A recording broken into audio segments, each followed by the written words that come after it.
land habitat, unlike aquatic habitat, is 2-dimensional, and land habitat जो 2-dimensional है, उसमें आप क्या justify करते हो? Prime regulator और primary regulator. I'll not use that term. Principal regulator. Primary थोड़ा सा misleading होता है ecological purview में. Principal regulator of terrestrial habitat will be. Principal regulator of terrestrial habitat will be sunlight, followed on by water. Precipitation से better term water क्यों है? Tundra. You have written it is sunlight deficit but water surplus. And what is generating water surplus? Tundra दिख रहा है हमें हमारे background में. Precipitation wise तो ये water surplus नहीं हो सकता, क्योंकि with increase in sign of latitude specific humidity भी decrease कर रहा है, with increase in sign of latitude temperature भी decrease कर रहा है, and with increase in sign of latitude precipitation भी decrease करता है. तो टूंड्रा के पास higher amount of water कहाँ से आता है? Ablation से. So it's good that we use the term water. Of course principally हम associate करते हैं इसको precipitation से. जब टूंड्रा हैबिटेट की बात करते हैं then we talk about something which is extreme. तो जब हैबिटेट एक्सट्रीम होगा तो अडेप्टेशंस एक्सट्रीम होंगे. एक्सट्रीम अडेप्टेशन में फोटोट्रॉप्स के साथ हमने 2 टर्म्स इस्तेमाल किए, मदद करो जल्दी जल्दी से.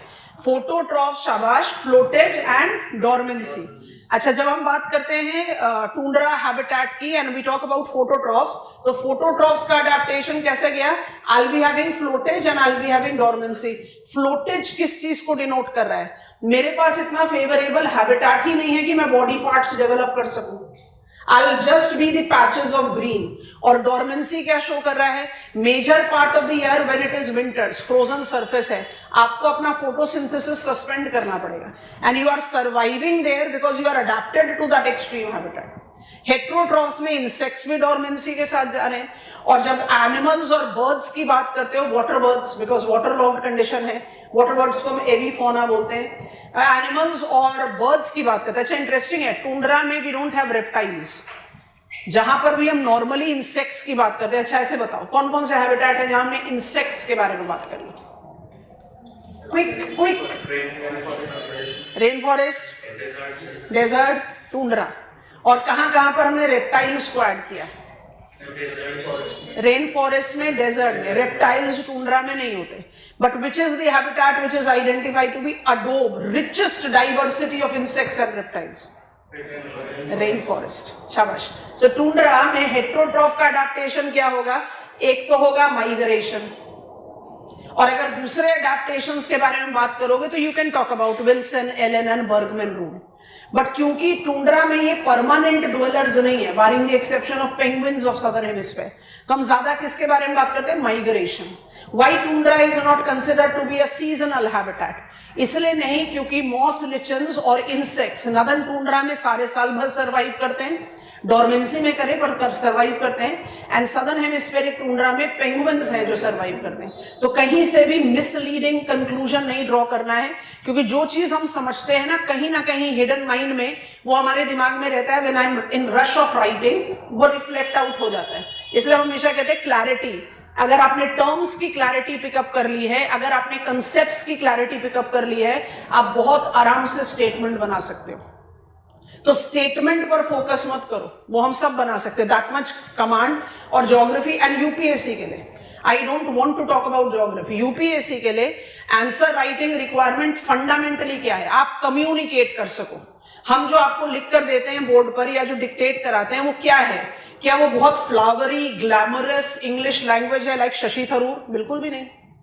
इजी गोइंग है, जहां पर आपको ज्योग्राफिकल टर्म्स अप्लाई करने, आप जो कहना चाह रहे हो वो एग्जामिनर को समझ आना चाहिए, और वो समझ उस हिसाब से आना चाहिए जिस हिसाब से क्वेश्चन पूछा गया है.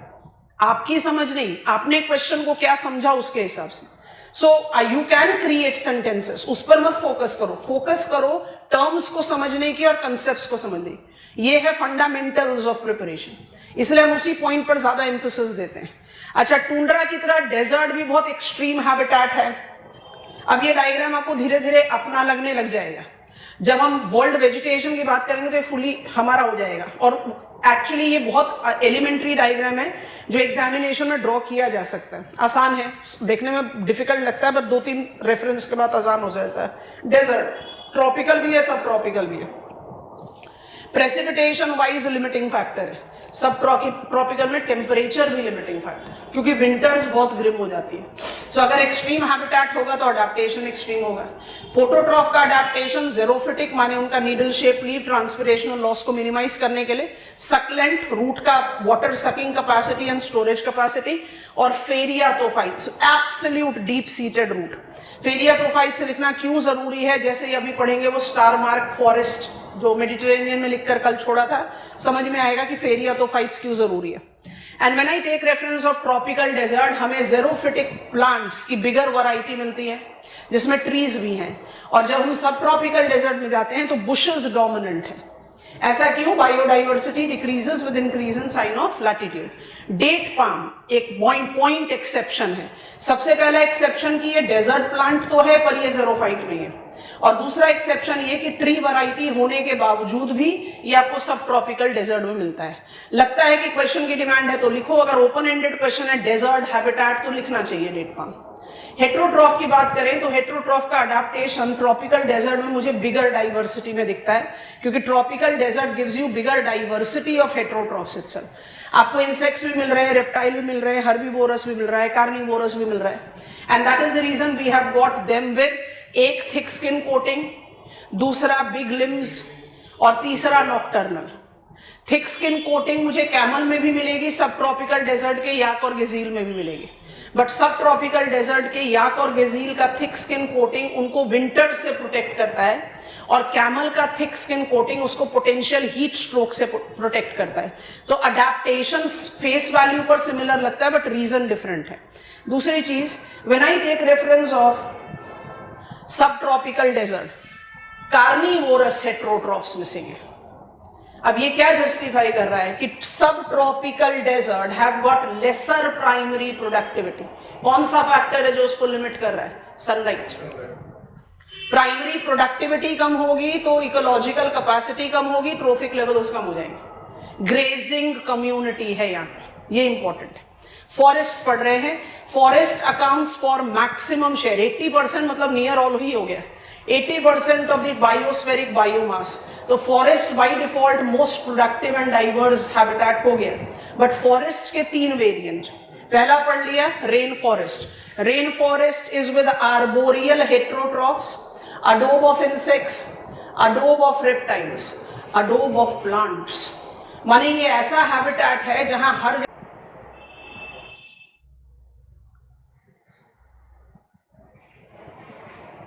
No, it doesn't happen. I don't know what happened.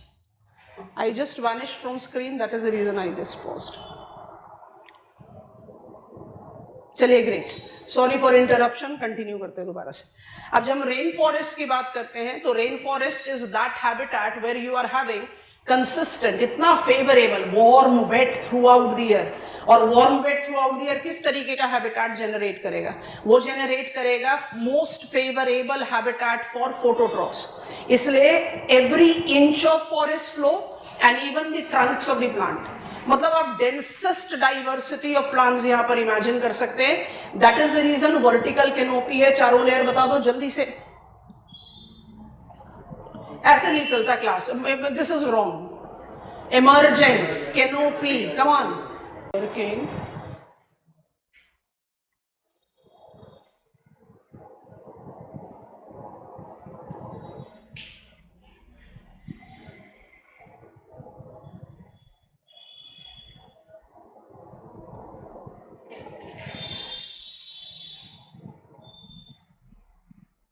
I'll just keep an eye on it. Sorry, something which I don't understand. Let's hope it is not going to create much trouble for today's class. I'm visible now, right? सुनो अब ध्यान से. When I talk about the multiple layers that it correlates, it is basically with immense competition that plants have among themselves. Emergent layer जो है वो adapted है with the highest availability of sunlight. और जो फॉरेस्ट फ्लोर है तो वो भी फोटोट्रॉफ, उसको भी फोटोसिंथेसिस के लिए सनलाइट चाहिए, बट उसने अपने आप को किस चीज के साथ अडेप्ट कर लिया है? Lesser availability of sunlight, filtered availability of sunlight. Dark gloomy forest है,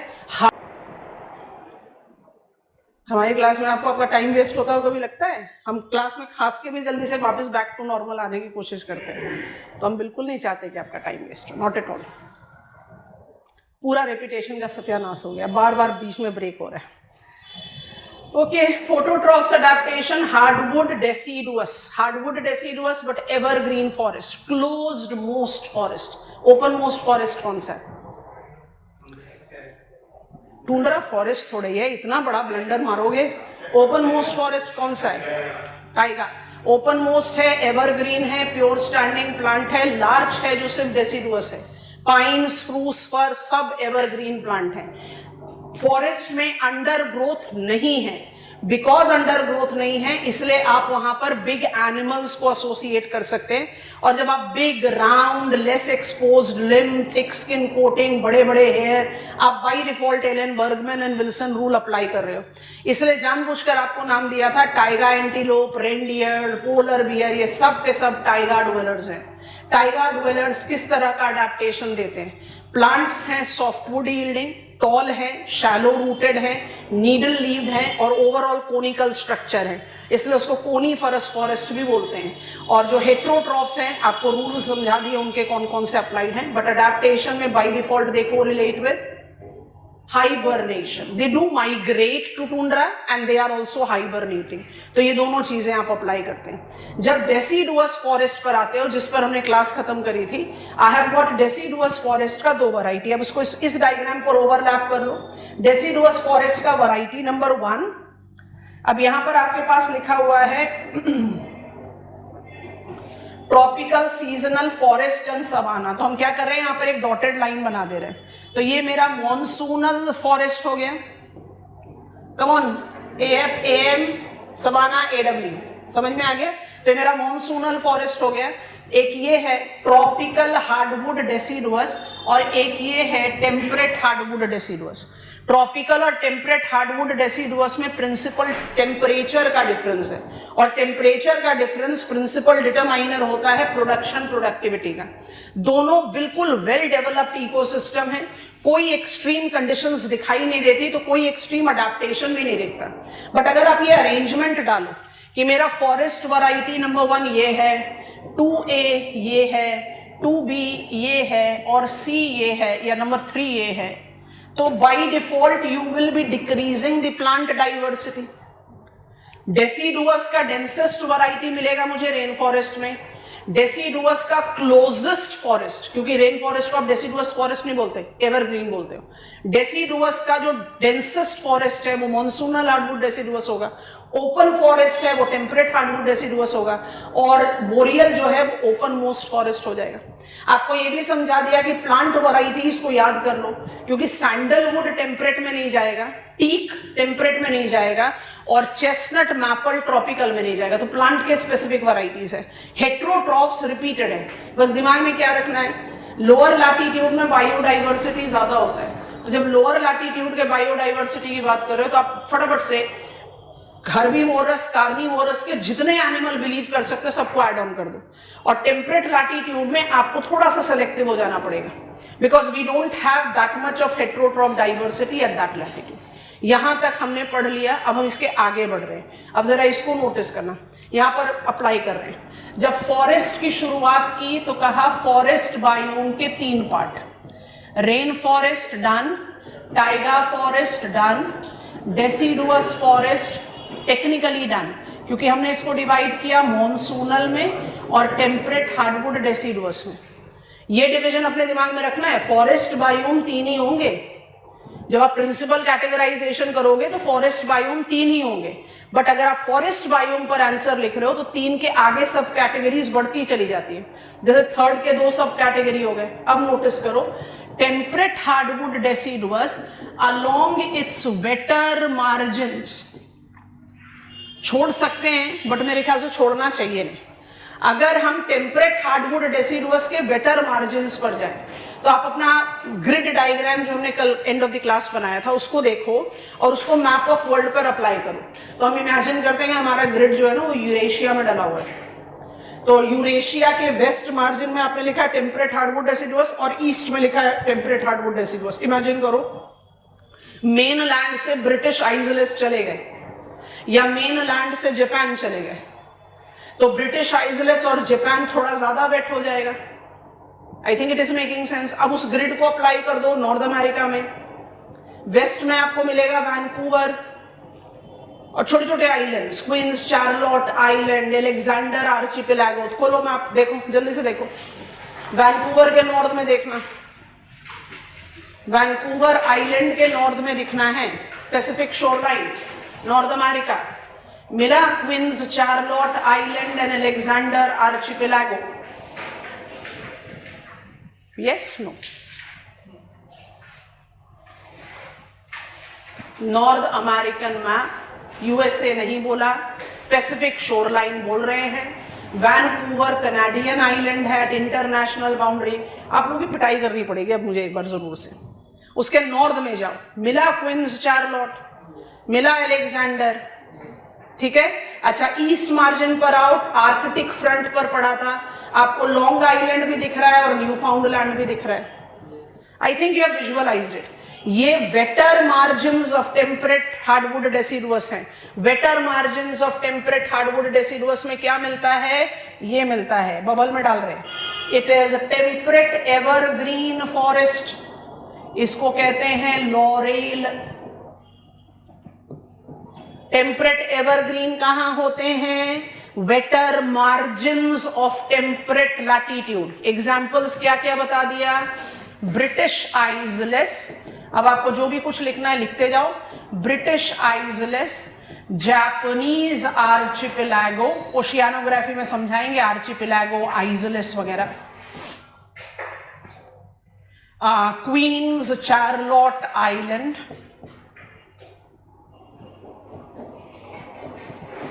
एंड न्यू फाउंडलैंड। अच्छा, सैंपलिंग हो गया। इन सारे में आपको कौन सा वेजिटेशन मिलता है? लॉरेल। लॉरेल वेजिटेशन का जो जनरल यूसेज नेम है वो क्या है? Temperate evergreen. और टेम्परेट एवरग्रीन के जो प्लांट्स हैं वो क्या क्या हैं? अब जरा नाम को ध्यान से पिकअप करना, मेरे ख्याल आसानी से समझ में आएगा। टेम्परेट एवरग्रीन के प्लांट्स हैं एवरग्रीन ओक, इसलिए जानबूझ के कल ये नाम लिखवाए थे। एवरग्रीन चेस्टनट, समझ में आ रहा है? सदर्न हेमिस्फीयर में न्यूजीलैंड के सदर्न आइलैंड में मिलेगा, वहां का एक ट्री वैरायटी है, नाम बता देते हैं, Carry. Carry is in New Zealand. But जो सबसे इंपॉर्टेंट ट्री है जिसको आपने कभी भी अपने दिमाग से हटाना नहीं है, वो है red wood. Red wood is tallest tree of the world. और ये क्वेश्चन आपके प्रिलिमिनरी में पूछा हुआ है। Tall trees are identified with rainforest. Tall trees are identified with the taiga. But tallest trees of the world is with laurel. Laurel क्या है? Temperate rainforest. अब temperate rainforest का क्या characteristics होगा? Temperate hardwood deciduous का better margin है। इसमें जो tree varieties है वो evergreen है deciduous का। Corey, beech, redwood, ये सब थोड़े unique plants। बीच बोला है वो भी लिख देते हैं, न्यूजीलैंड में ही है बीच, BEECH, बीच हो, सी वेव्स वाला बीच नहीं। ये native plant of New Zealand. If you have written you will give me go ahead.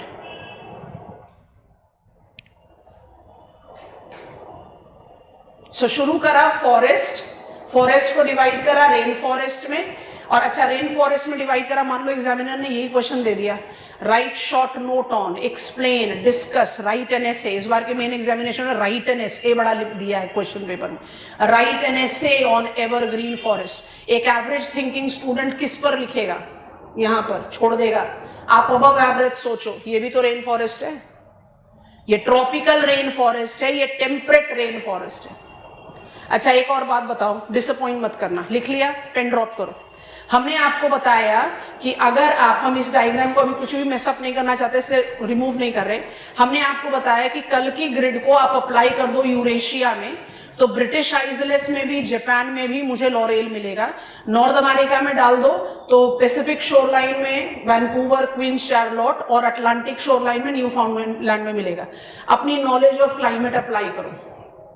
अगर मुझे चॉइस लेना पड़े, तो ये वेटर मार्जिन किस जगह पर ज्यादा स्ट्रॉन्ग होना चाहिए, वेस्ट ऑफ टेम्परेट लैटिट्यूड की east of temperate latitude?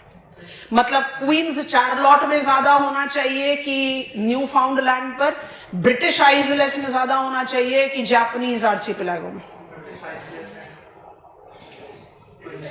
Wide, शाबाश, ऑन शोर वेस्टर्लीज, वेरी गुड। आपका वेटर मार्जिन वेस्ट पर ज्यादा होगा।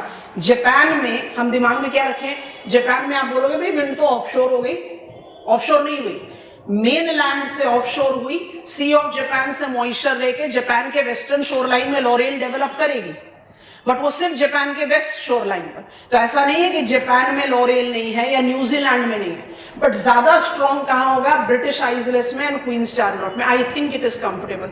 ये चीजें अपने दिमाग में बहुत क्लैरिटी के साथ रखना, क्योंकि जितनी क्लैरिटी आपके दिमाग में आएगी उतनी क्लैरिटी आंसर राइटिंग में रिफ्लेक्ट करती है। आई होप इट इज डन।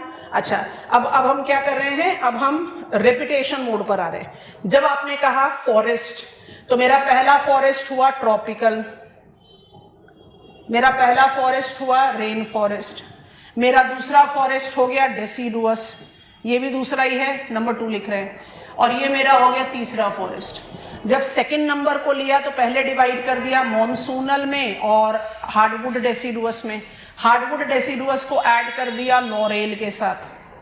तो आपकी तो लिस्ट ऑफ फॉरेस्ट बढ़ती जा रही है, और अभी फिर भी एक फॉरेस्ट बचा हुआ है, पर ये सारे फॉरेस्ट सब कैटेगरीज में आएंगे।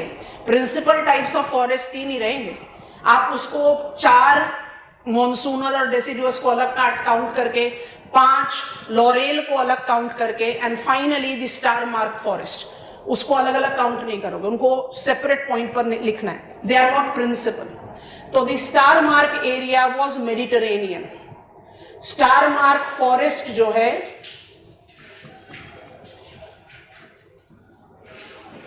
वो स्क्रेलोफिल बायोम है। आप स्क्रेलोफिल बायोम को मेडिटेरेनियन क्लाइमेट के साथ एसोसिएट कर रहे हैं। Mediterranean climate is characterised with long hot summer drought. और एक बहुत जनरल सा असेसमेंट लें, स्टैंडर्ड नहीं है कि भाई हमने इसको अप्लाई कर दिया सब जगह पर, ऐसा नहीं है, बट एक जनरल सा असेसमेंट ले तो क्या है, प्लांट्स ट्रांसपीरेशनल लॉस को मिनिमाइज करने के लिए ड्रायर सीजन में अपने लीव्स शेड करती है। एक जनरल रूल है, हार्ड एंड फास्ट रूल नहीं, क्योंकि अगर आप ये रूल लोगे तो आप कहोगे रेन फॉरेस्ट में तो डेसिडुअस होने ही नहीं चाहिए, सारे साल भर बारिश होती है। बट एक जनरल रूल है that plants tends to shed their leave during dry season so that they can minimise the transpirational loss. Mediterranean vegetation के पास तो ये चॉइस ही नहीं है, उन्हें तो लीवलेस रहना पड़ेगा maximum part of the year. ठीक है, ध्यान से सुनना क्या बता रहे हैं। दीज आर evergreen plants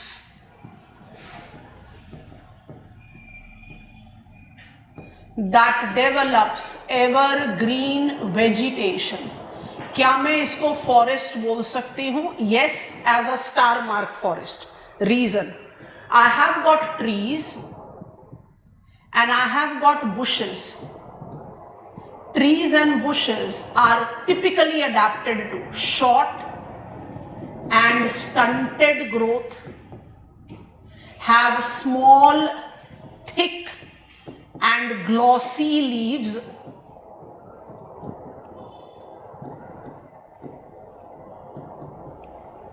क्यों? स्मॉल लीव है, थिक लीव है और ग्लॉसी लीव है, इनकमिंग सोलर रेडिएशन को रिफ्लेक्ट बैक कर देगी। अब अपने दिमाग में कोई भी सिट्रस फ्रूट का बुश को इमेजिन करो। हमने ऑरेंज बुशेस, लेमन बुशेस देखे हैं, उनका लीव कैसा होता है? बहुत ग्लॉसी होता है और बहुत थिक होता है। और आप जब ऑरेंज बुश को देखोगे, it is actually a tree which is significantly short in height. So why trees are shorter in height? Because they don't have favorable availability of moisture. Are they having deep roots? Yes, they have deep roots. अब recall करो CS type of climate versus BWH type of climate. BWH में भी आपने desert biome में plants को deep root दिया, स्क्रेलोफिल को भी हम डीप रूट ही देते हैं, but they are not phreatophytes. Winters में डिपेंडेबल प्रेसिपिटेशन होगी 50 से 75 सेंटीमीटर, समझ में आ रहा है कि नहीं? डीप रूट्स हैं बट डीपेस्ट रूट नहीं है। तो every deep rooted plant is not phreatophyte, इसलिए फेरियाटोफाइट याद करना जरूरी है। अब कौन कौन से प्लांट्स हैं जो आप यहां पर एसोसिएट करते हो?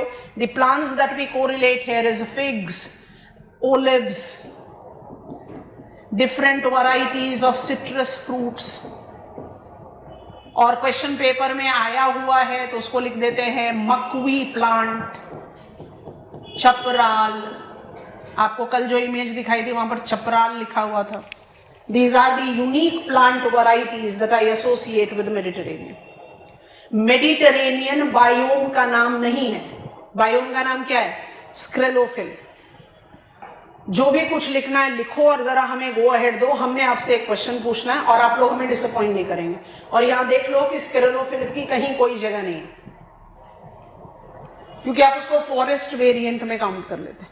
बट जब आप बायोम्स ऑफ द वर्ल्ड या फॉरेस्ट ऑफ द वर्ल्ड लिख रहे हैं, हम हमेशा एडवाइस करेंगे कि आप स्क्रेलोफिल बायोम लिखें। Let it not be a principal category but it should be there. Maquis, chaparral, all of them are important.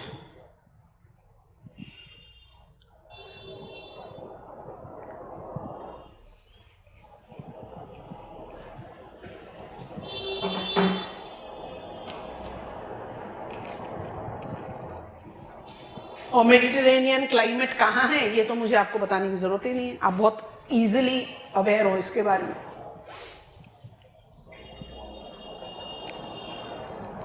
अब हम बायोम्स करके इसको पढ़ रहे हैं, तो बायोम पढ़ेंगे तो हेट्रोट्रॉफ को ऐड करना ही पड़ेगा, उसके बिना तो काम बनेगा नहीं।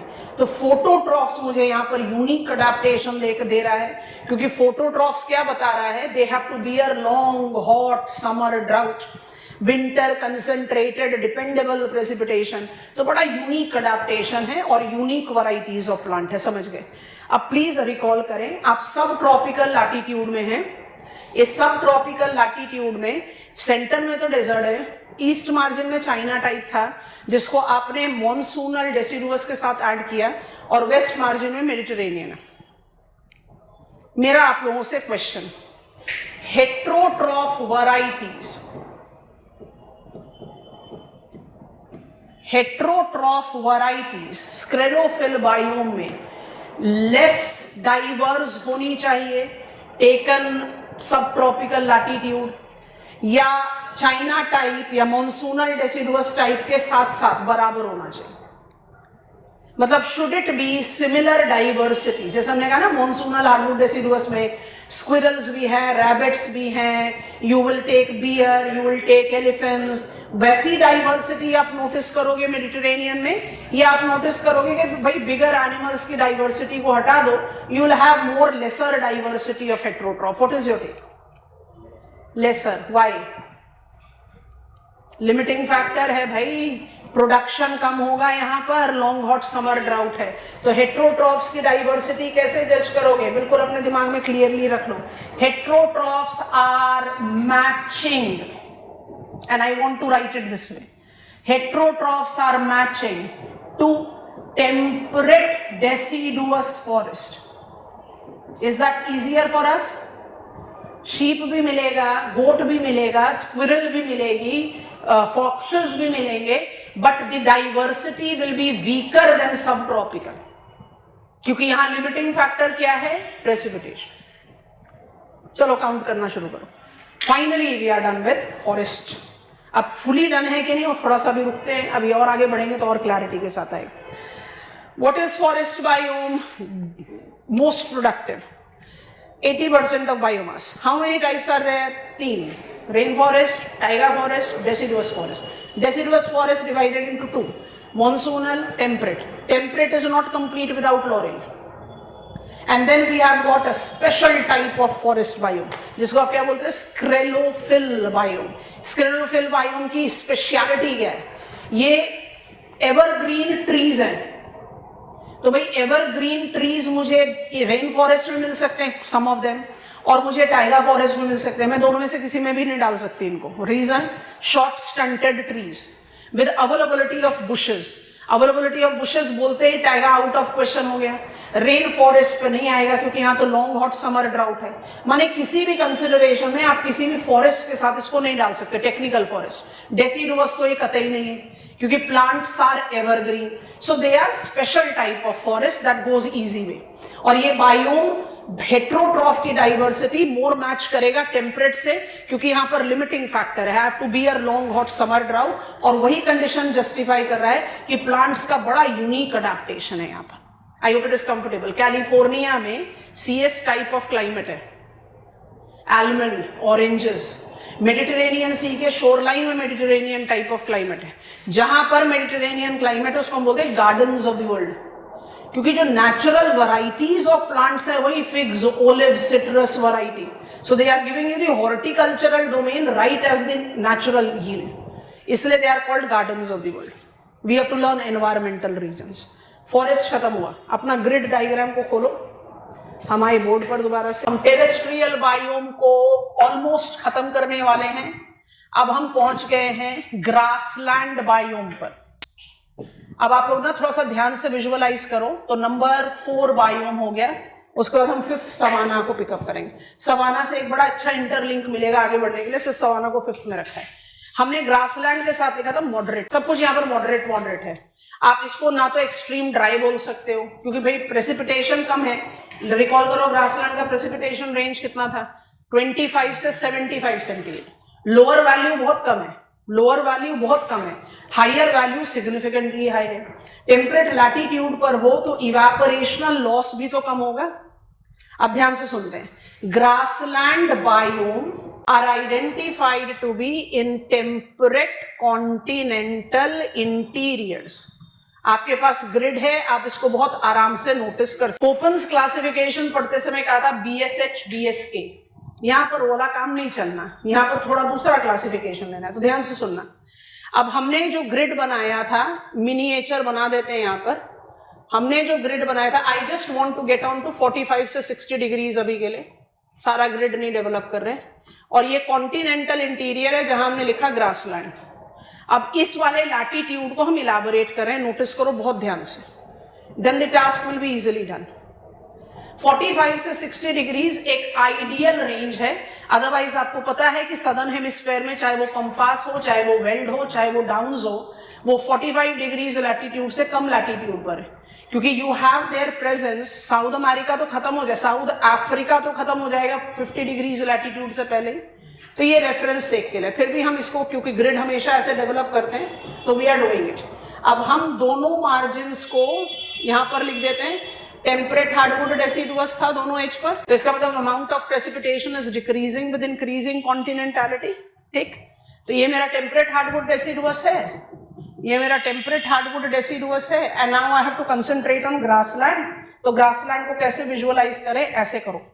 Precipitation is continuously decreasing with increasing continentality दोनों तरफ से। ठीक है, क्या होगा, this area will be subhumid, this area will be subhumid. अब आपको जो पहले समझना है, उसका जो कॉपी करना हो सब कॉपी कर लेना। एनुअल अमाउंट ऑफ प्रेसिपिटेशन 50 से 75 सेंटीमीटर, सेम वहां रहेगा, दोबारा नहीं लिख रहे। You will have which type of grasses? Tall grasses. अब tall grasses कितनी tall होंगी, ये 40 से 60 सेंटीमीटर्स tall grasses होती हैं। इन grasses को कहते हैं prairies। तो ये आपका prairies belt है, ये आपका prairies belt है। अब आ जाओ सेंटर पर। सेंटर है सेमी एरिड। सेमी एरिड का एनुअल अमाउंट ऑफ प्रेसिपिटेशन 25 से 50 सेंटीमीटर्स होगा। इस प्रेसिपिटेशन में you will have shorter grasses. कितने शॉर्ट ग्रास होंगे, these grasses are 10 to 20 centimetres tall. इन ग्रासेस को आप बोलते हो स्टेपीज। ये है आपका स्टेपी। माइंड इट, यहां पर क्लासिफिकेशन H और K का नहीं है, यहां पर classification tall and short grasses का है। और ये जो टर्म्स हैं वो उतने ही कंफ्यूजिंग हैं जितने साइक्लोन में हरिकेन और साइक्लोन था। हरिकेन रीजनली कहां अप्लाई किया गया? यूएसए में। और टेक्निकली कहां अप्लाई किया गया? सुपर साइक्लोन को हरिकेन बोलते हैं। Prairies is name of temperate grassland of North America. आपने देखा है येलोस्टोन से, नदन सकचवान से Yellowstone river, Piedmont plains of Rockies. और टेम्परेट ग्रासेस ऑफ यूरेशिया को क्या बोलते हैं? स्टेपीज। तो एक तो रीजनल नेम हो गया कि भाई these grasses in North America are called prairies and these grasses in Eurasia is called steppes. पर सोच कर देखो, North American prairies actually steppes है? North American prairies actually steppes हैं, क्योंकि वो तो रेन शैडो इंटीरियर में आ रहे हैं। I hope you are understanding. So prairie और स्टेपी टर्म का यूसेज जो है ना कंफ्यूजन क्रिएट करता है, तो हम उस कंफ्यूजन को डिलीट आउट करते हैं।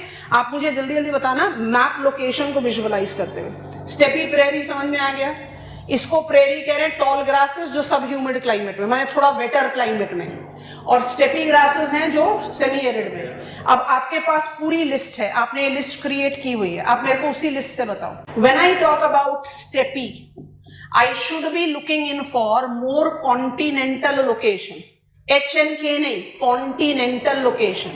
तो North American prairies will be the best example of steppies. समझ में आ रहा है कि नहीं? अच्छा, Ukrainian and Kazakhstan steppes will be good example of steppes. Continental में चले गए, रशिया में जाओगे तो ज्यादा प्रेरी हो जाए।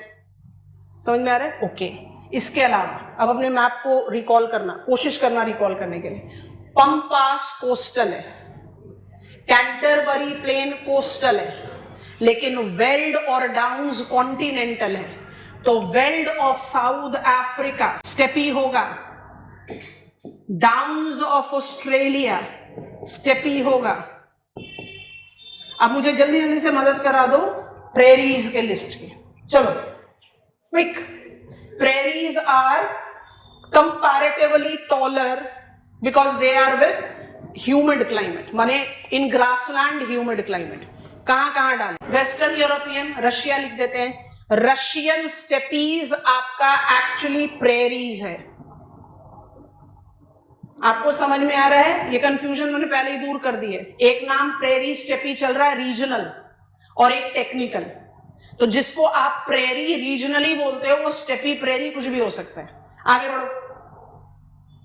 पंपास ऑफ अर्जेंटीना, ये आपको इतना ज्यादा हेल्प करेगा जैसे ही सॉइल ज्योग्राफी में आओगे। World's richest soil is called black earth. Black soil नहीं, ब्लैक अर्थ। और black earth chernozem is related to steppe, not prairie. Prairie soil को कैस्टानोजम बोलते हैं। और bread baskets of the world is with chernozem. तो ये categorisation बहुत important है। और आगे बढ़े। Canterbury plains of New Zealand, is that comfortable with us? पहले लिखो फिर हेट्रोट्रॉफ पूछते हैं आपसे। फोटोट्रॉफ्स क्या है यहाँ पर? ग्रासलैंड में फोटोट्रॉफ्स सिर्फ ग्रासेस हैं, and grasses are categorized into two. Grassland, uninterrupted grasses, trees completely missing. Grasses की variety tall and short. Tall grasses prairies, subhumid climate में. Short grasses steppies, semi-arid climate में. Tall grasses कितनी tall हैं? 60 centimetre तक। Short grasses कितनी short हैं? 20 centimetre. जहां grasses लिखा है वहां जरूर लिख लेना नो ट्रीज। ग्रासलैंड में ट्रीज एग्जिस्ट नहीं करते। एग्जाम्पल्स में हम बहुत स्पेसिफाइड हैबिटेट में हैं, इसलिए आपको एग्जाम्पल्स की लिस्ट दे दी। ये सारे नाम हमारे रेडार पर ऑलरेडी हैं। अब हम इसको climate as warm and cold करने के बजाय प्रेरी और स्टेपी में डिवाइड कर रहे हैं। और क्या रैशनल रखा है? जो जितना कॉन्टिनेंटल होगा वो स्टेपी होगा, जो जितना मरी टाइम होगा वो प्रेरी होगा। तो कैंटरबरी पंपास को प्रेरी होना है। आप रिकॉल करो कि 1 साइन लैटिट्यूड लोअर जाइए, यहां पर अगर आप इस लैटिट्यूड पर आ रहे हो तो यहाँ कौन सा बायोम था, BWK, वो क्या है, सब ट्रॉपिकल डेजर्ट। वहां पर भी आपने कहा था ग्रेजिंग कम्युनिटी, पर वो तो डेजर्ट है, ये डेजर्ट थोड़ी है, तो स्टेपी है। डोमिनेटिंग ग्रेजिंग कम्युनिटी है, मतलब आप यहाँ पर रैबिट्स को पकड़ो, आप यहाँ पर स्क्विरल्स को पकड़ो, bison, big grazing animal in temperate grassland. But यहां पर we do have prairie dogs. जैसे डॉग्स आ गया तो बताने की जरूरत नहीं है कि डॉग्स तो भाई कार्निवोरस होते हैं। So absolute absence of carnivorous heterotroph नहीं है, but it is still dominating grazing. अब ये डिस्टिंक्शन आप कैसे पकड़ते हो कि भाई I am in much favourable habitat than desert. So I do have some presence of carnivorous, but it is dominantly grazing community. Dominantly grazing community. आप अपना बेस डायग्राम खोलें 1 मिनट के लिए, before I take you to savanna.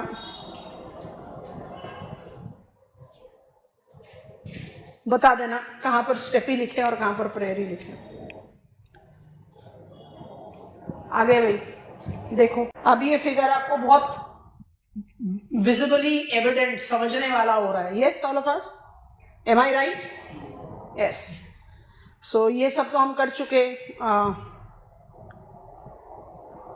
Tropical rain forest हो गया, seasonal forest हो गया, savanna बस हम पहुंचने वाले हैं, ट्रॉपिकल डेजर्ट हो गया, सब ट्रॉपिकल डेजर्ट हो गया, टुंड्रा हो गया, बोरियल हो गया, टेसिडुअस हो गया, लॉरेल हो गया। बचे हैं तो क्या करोगे, कहां पर लिखते हैं स्टेपी, कहां पर लिखते हैं प्रेरी, ये पूछ रहे हैं आपसे। नाम पढ़कर बताओ, ऐसे ऐसे मत करो। कहां पर लिखे स्टेपी, कहां पर लिखे प्रेरी? टेम्परेट ग्रासलैंड, शाबाश। Temperate grassland is prairie and temperate shrubland is steppe. I hope now you are very clear with what I did with prairies and steppes. दोनों टेम्परेट कॉन्टिनेंटल लोकेशन में। अच्छा, दोनों में से कम प्रोडक्टिव कौन हो जाएगा? स्टेपी। स्टेपीज में आपके पास कार्निवोरस का होना और कम पॉसिबिलिटी है, प्रेरी में थोड़ा ज्यादा हो सकता है। इसलिए आप कार्निवोरस को टोटली रूल आउट नहीं करोगे, लेकिन अगर एक जनरल कंपैरिजन चाहिए तो भाई ग्रासलैंड में एक तो ट्रीज नहीं मिलते और एक कार्निवोरस हेटेरोट्रॉफ जो है बहुत रेयर टू फाइंड है। और थोड़ा स्पेसिफाई करो, प्रेरीज में ज्यादा मिलने की पॉसिबिलिटी है, स्टेपी में कम। I hope it is comfortable. So जहां पर आपने स्टेपी लिखा है वहां ब्रैकेट में लिख लो टेम्परेट श्रबलैंड भी बोलते हैं उसको। इस फिगर को थोड़ी देर तक ध्यान से देखना, मुझे नहीं लगता कि आपको इसको कॉपी करना चाहिए, बट आप इसको ध्यान से एक बार देख जरूर लो। और देखते समय इस बाउंड्री लाइन को ध्यान से पकड़ लेना। ये आपका मॉनसूनल है और ये आपका सवाना है, क्योंकि अब हमें जाना है savanna. Are we comfortable with this diagram now? बहुत आराम से, अब सब समझ में आ रहा है। ये डायग्राम बन सकता है वर्ल्ड वेजिटेशन टाइप में। जब आप लिख रहे हो, अभी हम आपको फ्रेम बताने वाले हैं, हम रेपिटेशन मोड पर पहुंचने वाले हैं, तो वर्ल्ड वेजिटेशन टाइप बहुत अच्छा डायग्राम है। एज ज्योग्राफर आप वो ग्रिड डायग्राम भी बना सकते हो, ये डायग्राम भी बना सकते हो। अगर आपसे लोकेशनल कैरेक्टरिस्टिक्स नहीं पूछा तो ये बहुत अच्छा डायग्राम है। ये जनरल स्टडीज पर्पस के लिए बड़ा अच्छा डायग्राम है। बायोम्स लिखना हो तो ग्रिड बना दो, वेजिटेशन टाइप लिखना है तो ये बना दो। अब हमारे पास लास्ट टेरेस्ट्रियल बायोम बचा, उसके बारे में बात करते हैं। उसका नाम है सवाना। सवाना के बारे में बात करते हुए सबसे पहला पॉइंट आपको बताएंगे। चलो पहले सवाना कवर करते हैं। सवाना, अब सवाना बायोम को आप वुडलैंड बायोम बड़े आराम से पढ़ोगे इन डिफरेंट टेक्स्ट बुक, सो हमने इसको साथ में लिख दिया। सवाना को कई स्कॉलर्स ट्रॉपिकल ग्रासलैंड भी बोलते हैं। तो क्या ये भी ग्रासलैंड बायोम है? एक्चुअली नहीं, इसको कहा जाता है ट्रांजिशनल बायोम। ट्रांजिशनल बायोम क्यों बोलते हैं इसको? इट इज ट्रांजिशनल बिटवीन, जानबूझकर ऐसे लिख रहे हैं, it is transitional between forest and desert. आपको समझ में आया हमने ऐसे क्यों लिखा? It is transitional between forest and desert. क्यों? अब जरा ट्रॉपिकल लैटिट्यूड को इमेजिन करते हैं और इधर अपना ग्रिड का हाफ वे डायग्राम बना लेते हैं. ये मेरा ट्रॉपिकल लैटिट्यूड है. We know that we plotted between 10 degrees to 30 degrees north and south, है ना. यहाँ पर मेरा मॉनसूनल हार्डवुड डेसिडुअस फॉरेस्ट है और यहाँ पर मेरा डेजर्ट बायोम. इन बिटवीन मेरा सवाना है. सवाना को आप कहते हो ट्रांजिशनल बायोम. क्यों बोलते हो? Because it is too wet to be desert and too dry to be forest. तो अगर आप इस ग्रिड में सवाना को ये वाला एरिया देकर इसको डिकोड करने की कोशिश करो तो आपको क्या करना पड़ेगा? थोड़ा ध्यान से विजुअलाइज करना. इसके पास स्कैटर्ड ट्रीज भी हैं, इसके पास ज़ेरोफाइट्स भी हैं. कौन? ट्री वैराइटीज ऑफ ज़ेरोफाइट, बबूल, एकासिया, सेनेगल, वो सब यहां पर मिलेगा. थॉर्नी बुशेस भी मिलेगा. और इसके पास टॉल ग्रासेस भी हैं. अब आपके पास ट्रीज के सारे नाम हैं. कौन से ट्रीज हो सकते हैं यहाँ पर? टीक होगा, साल, सैंडलवुड बेटर एरिया में तो नहीं होगा. टीक होगा, महुआ होगा, साल होगा, यू कैन ऐड दैट. और ज़ेरोफिटिक वैराइटीज ऑफ प्लांट्स भी हमने आपको बता दिया. तो ग्रासेस में कौन कौन से ग्रासेस होंगे? बैम्बूज, जो हमने ऑलरेडी सैंपल में ले लिया था, runners and Tufts. In grasses की जो हाइट है वो 1.8 मीटर्स से 3 मीटर्स तक होती है. अब इसको जरा प्रेरी ग्रास के हाइट से मेजर करो. Will it not be too tall to be grass, too short to be trees? Nutshell, आप सवाना को ग्रासलैंड बोल सकते हो, बट ये सिर्फ ग्रासलैंड नहीं है, क्योंकि इसके पास डाइवर्सिटी ऑफ हैबिटेट है. ये डाइवर्सिटी ऑफ हैबिटेट कैसे जनरेट हुआ? It is transitional habitat between true forest and true desert, and that is the reason it provides. अब यहां पर पिकअप करना शुरू कर दो सारे characteristics. That is the reason it provides all heterotroph diversities that combines desert. यहां पर इंसेक्ट्स भी हैं, रेप्टाइल्स भी हैं, फॉरेस्ट, बिग टेरेस्ट्रियल एनिमल्स भी हैं. I hope you are understanding. And it thereby supports, बहुत इंपॉर्टेंट है, vertical feeding pattern. Vertical feeding pattern का क्या मतलब? याद करो, फंडामेंटल्स ऑफ इकोलॉजी पढ़ा रहे थे तब समझाया था कि आपके पास ट्रीज हैं, वहां पर जिराफ फीड कर रहा है. आपके पास टॉल ग्रासेस हैं, वहां पर जीब्रा फीड कर रहा है. आपके पास मैटिंग ग्रासेस है, वहां वाइल्ड बुफेलो फीड कर रहा है. माने बिग वैरायटी ऑफ हर्बीवोरस को आप सपोर्ट कर रहे हो. क्यों कर रहे हो? क्योंकि आपके पास बिग वैराइटीज ऑफ प्लांट हैं. Big variety of herbivorous provides the support to big variety of carnivorous. माने जितनी डाइवर्सिटी ऑफ हेट्रोट्रॉफ आप इमेजिन कर सकते हो, that is applicable to savanna. Vertical feeding pattern gives you densest diversity of heterotrophs. Insects, reptiles, apes, big terrestrial animals, herbivore, carnivore, count करते चले जाओ. Savannah thus has been the country of big game, hunting ground in past. अब तो hunting precisely worldwide ही illegal है, and they are thus the biggest area of protected areas in world. Which is adobe of insects? Rainforest. Which is adobe of reptiles? Rainforest. Which is adobe of plants? Rainforest. But which is adobe of wildlife? Savanna.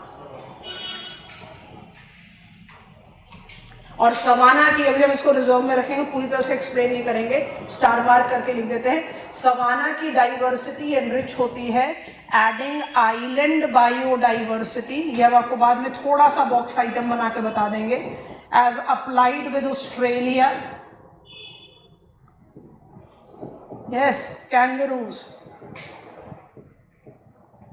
Marsupial,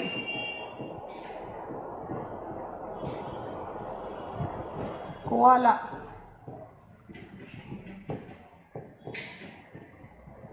feeds on eucalyptus, eucalyptus native plant है Australia का, platypus,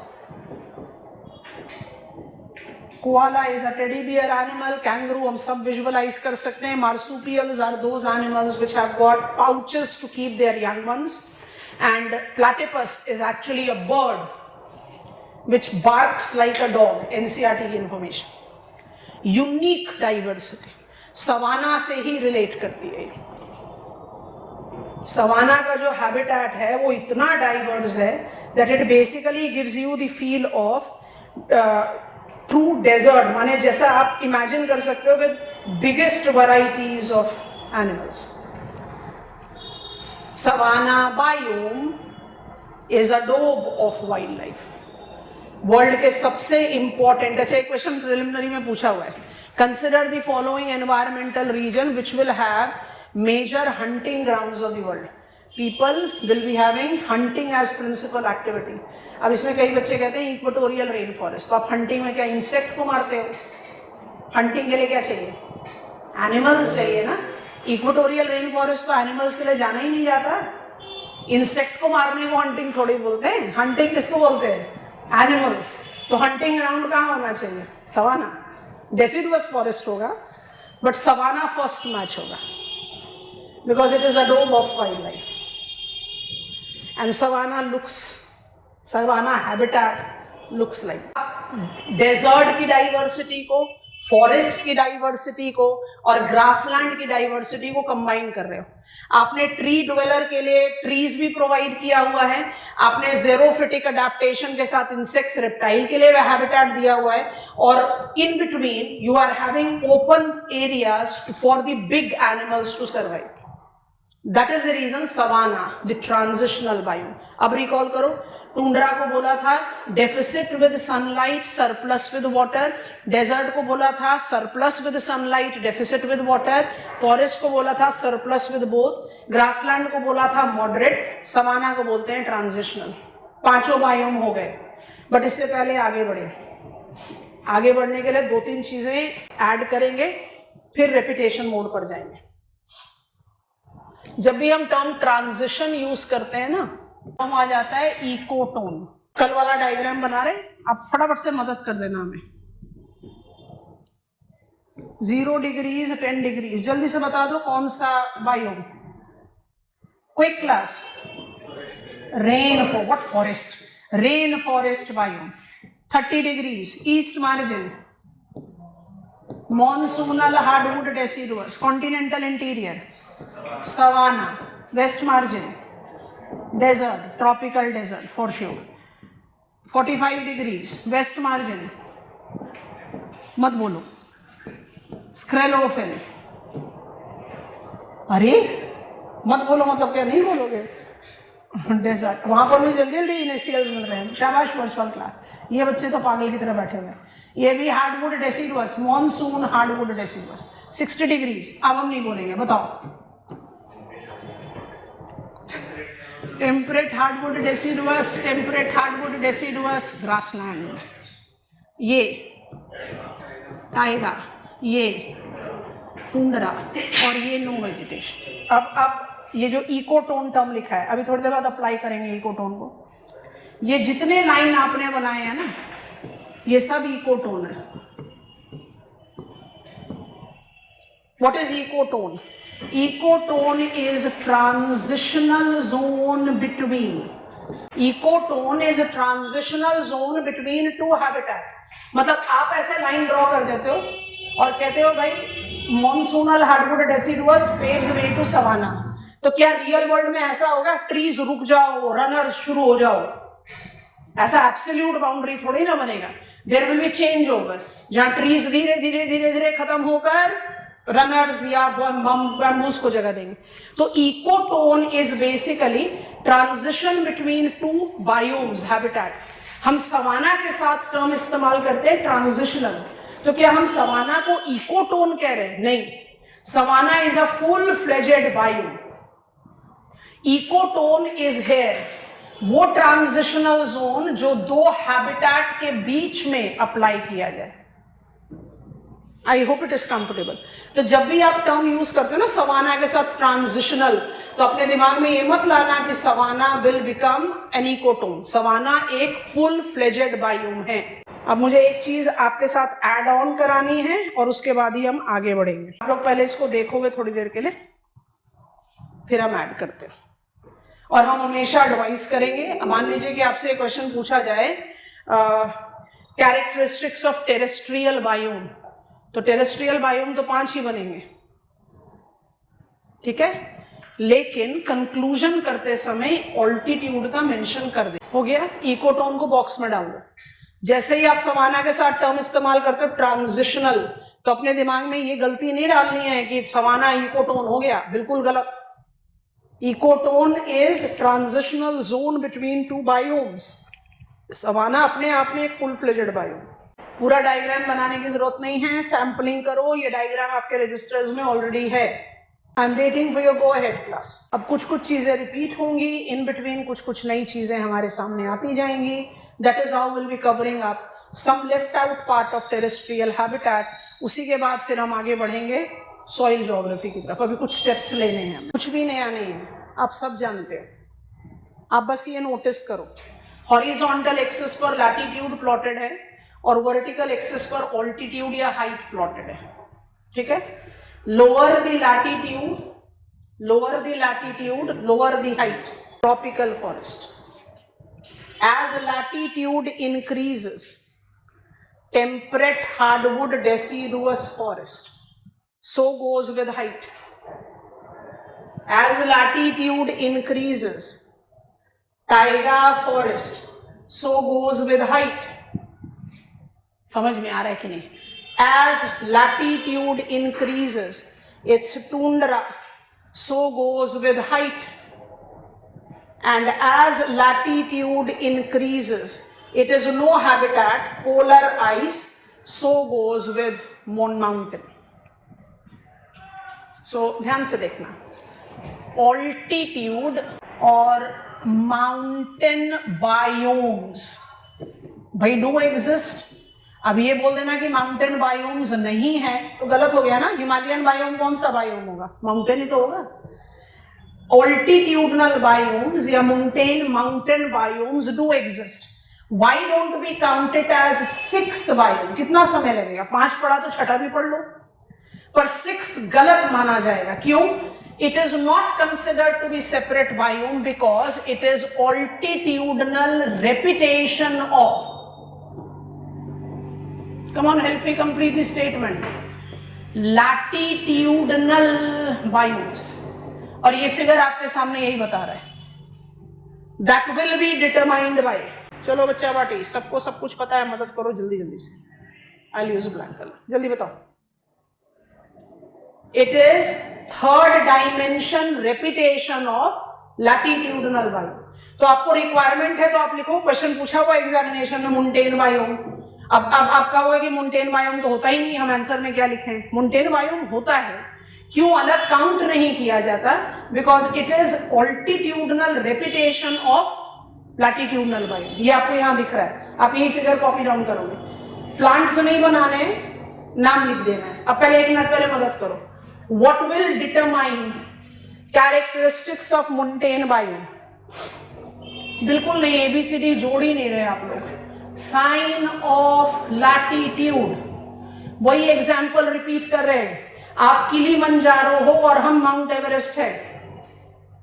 आपका foot biome rain forest होगा, मेरा foot biome deciduous forest होगा। Yes, okay. B, height of the mountain. Lower the latitude, higher the height, bigger diversity of biome, vice versa. C star mark, इसको climate में add करने के लिए नहीं सोचा था बट यहां करना पड़ेगा। ग्रेडियंट, अगर माउंटेन का स्लोप ये है तो बायोम नहीं सपोर्ट कर पाएगा। I hope you are understanding. Steep gradient में बायोम नहीं होगा, I need to have gentler gradient to have it, तो वो भी रेगुलेटर हो गया। Number D, sun bearing slope. Sun bearing slope कौन से होते हैं? southern slope in northern hemisphere and northern slopes in southern hemisphere. और finally E, maritime influence। अभी थोड़ी देर पहले हमने पढ़ा कि अगर आप विंडवर्ड साइड में हो रॉकीज के तो आपके पास होगा लोरेल, और लीवर्ड साइड में होगे तो होगा स्टेपी, जिसको आप कहते हो प्रेरी। तो ये मरीटाइम इन्फ्लुएंस तो है, तो रिक्वायरमेंट होगी तो मोंटेन बायोम को ऐसे कंस्ट्रक्ट करना पड़ेगा। पहले तो डायग्राम बनाओ, इसको लेबल कर लो एज नंबर्स या नाम लिख लो पूरा। आई एडवाइज कि आप नाम लिख ले, ज्यादा अच्छा है। This is 1, this is 2 and 2, this is 3 and 3, this is 4 and 4। Fifth तो बायोम है नहीं तो 5 लिखकर काट दे रहे हैं, बट ये रेपिटेशन है इसलिए लिख लिया। Altitudinal repetition of latitudinal characteristics. So biomes exist करते हैं बट सेपरेटली काउंट नहीं होते। इससे ज्यादा आसान तरीके से ना तो आप समझ सकते हो और ना आप आंसर में लिख सकते हो। बहुत आराम से फिगर बनाओ और एग्जामिनर को ब्रीफ डिटेल्स दो। You will have this relation between latitude and altitude as regulated by latitudinal location of mountain, height of the mountain, gradient of the mountain, sun bearing slope of the mountain and maritime. तो montane biomes are real. ये कहना गलत होगा कि montane biomes नहीं हैं, but they are not considered to be separate. Question की demand के हिसाब से डिसाइड करना। अगर क्वेश्चन आपसे टेक्निकली बस ये पूछ रहा है explain, right note on, discuss terrestrial biome, तो 5 बायोम ही लिखो और कंक्लूजन करते समय कर दो altitudinal variations are found in montane biome. पर मान लीजिए कुछ इस तरीके का क्वेश्चन आ जाए, examine the characteristics of terrestrial habitat या बायोम, तो वहाँ एग्जामिन में अपनी इंटेलिजेंस ऐड करो, ऑल्टीट्यूडनल कैटेगरी को ऐड कर दो एज छठा कैटेगरी, क्योंकि आपको एग्जामिन करने के लिए कहा गया ना, तो you are elaborating it more that we do have terrestrial characteristics regulated by height. So be open ended. Technically हम मोंटेन बायोम को नॉन एग्जिस्टिंग बिल्कुल नहीं बोलते, गलत है वो, लेकिन हम मोंटेन बायोम को काउंट भी नहीं करते as terrestrial biome because it is repetition of latitudinal habitat. ठीक है, चलो इकोटोन भी समझ में आ गया, मोंटेन बायोम भी समझ में आ गया। अब चलते हैं रेपिटेशन मोड पर। रेपिटेशन मोड पर मान लो कि एग्जामिनर ने मुझसे पूछा है right note on vegetation types of the world, तो ये मेरी नॉलेज में तो सारे प्लांट वैरायटी है, उनके अडेप्टेशन भी है, एक एक प्लांट वैरायटी के बारे में हम जानते हैं, हम उनके बारे में अडेप्टेशन भी जानते हैं, लोकेशन भी जानते हैं, पर क्या आप उसी फ्रेम में आंसर लिखोगे जिस फ्रेम में हमने बायोम्स पढ़ा है? नहीं।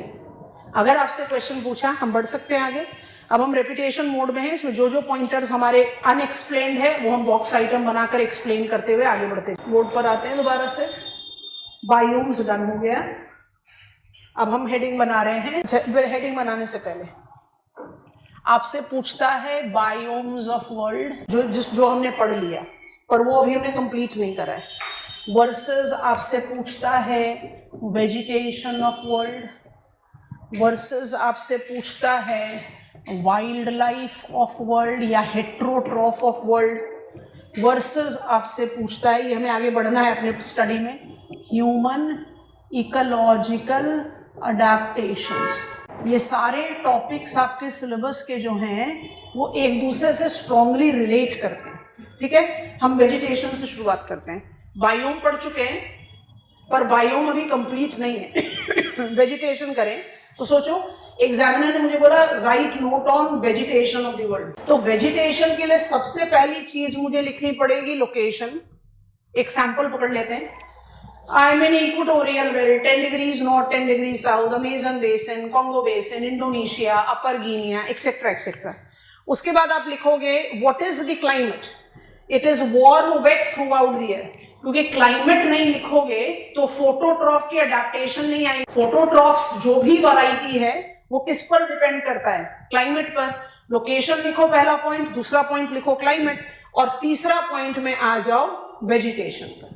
अब मान लीजिए कि मेरा सैंपल केस है इक्वेटोरियल रेन फॉरेस्ट, तो आप बताओ it is densest diversity of plant, close forest, shallow rooted, exceptionally tall, broad leaved, vertical canopy, dark gloomy forest. Example बता दो, balsam, rosewood, etcetera etcetera, full stop, खत्म हो गया answer. Plant का काम खत्म। एग्जामिनर ने कहा नहीं वाइल्ड लाइफ लिखना है, हेट्रोट्रॉफ लिखना है, तो आप क्या लिखोगे? 1 2 3। रीजन, फोटोट्रॉफ हैबिटेट प्रोवाइड करता है हेट्रोट्रॉफ के लिए। हेट्रोट्रॉफ बिना फोटोट्रॉफ के नहीं लिखा जाएगा, फोटोट्रॉफ बिना हेट्रोट्रॉफ के लिखा जा सकता है। यस और नो? तो वाइल्ड लाइफ अगर पूछेगा तो you will take it as step number 4। अब यहाँ वाइल्ड लाइफ एक स्पेसिफिक टर्म हो गया, हेट्रोट्रॉफ एक अम्ब्रेला टर्म हो गया। तो मान लीजिए मुझसे पूछा गया हेट्रोट्रॉफ के बारे में और मुझे इक्वेटोरियल रेन फॉरेस्ट के लिए लिखना है, तो हम वही लिखेंगे location 10 degrees north to 10 degree south, warm wait climate, densest diversity of फोटोट्रॉफ। अब फिर हेट्रोट्रॉफ ऐड करेंगे, Adobe of insect, Adobe of reptiles, arboreal animals, full stop. तो यही चीज तो हमने बायोम में पढ़ी थी, बायोम में पढ़ी थी, लेकिन एक चीज जानबूझकर छोड़ी है। वो चीज अपने आप में एक बहुत इलाबोरेट टॉपिक है, तो हम उसको मिक्स करके नहीं पढ़ सकते। तो उसमें करना क्या पड़ेगा?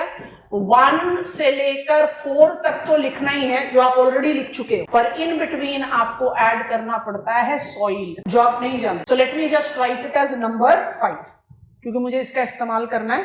तो नंबर 5 सॉइल ज्योग्राफी हम से। तो अगर बायोम लिखना है तो आप कैसे लिखोगे? हमने जो अभी तक पढ़ा वो लिखा है वाइल्ड लाइफ के हिसाब से। लोकेशन लिखा, क्लाइमेट लिखा, प्लांट लिखा, एनिमल लिखा। लिखेंगे कैसे?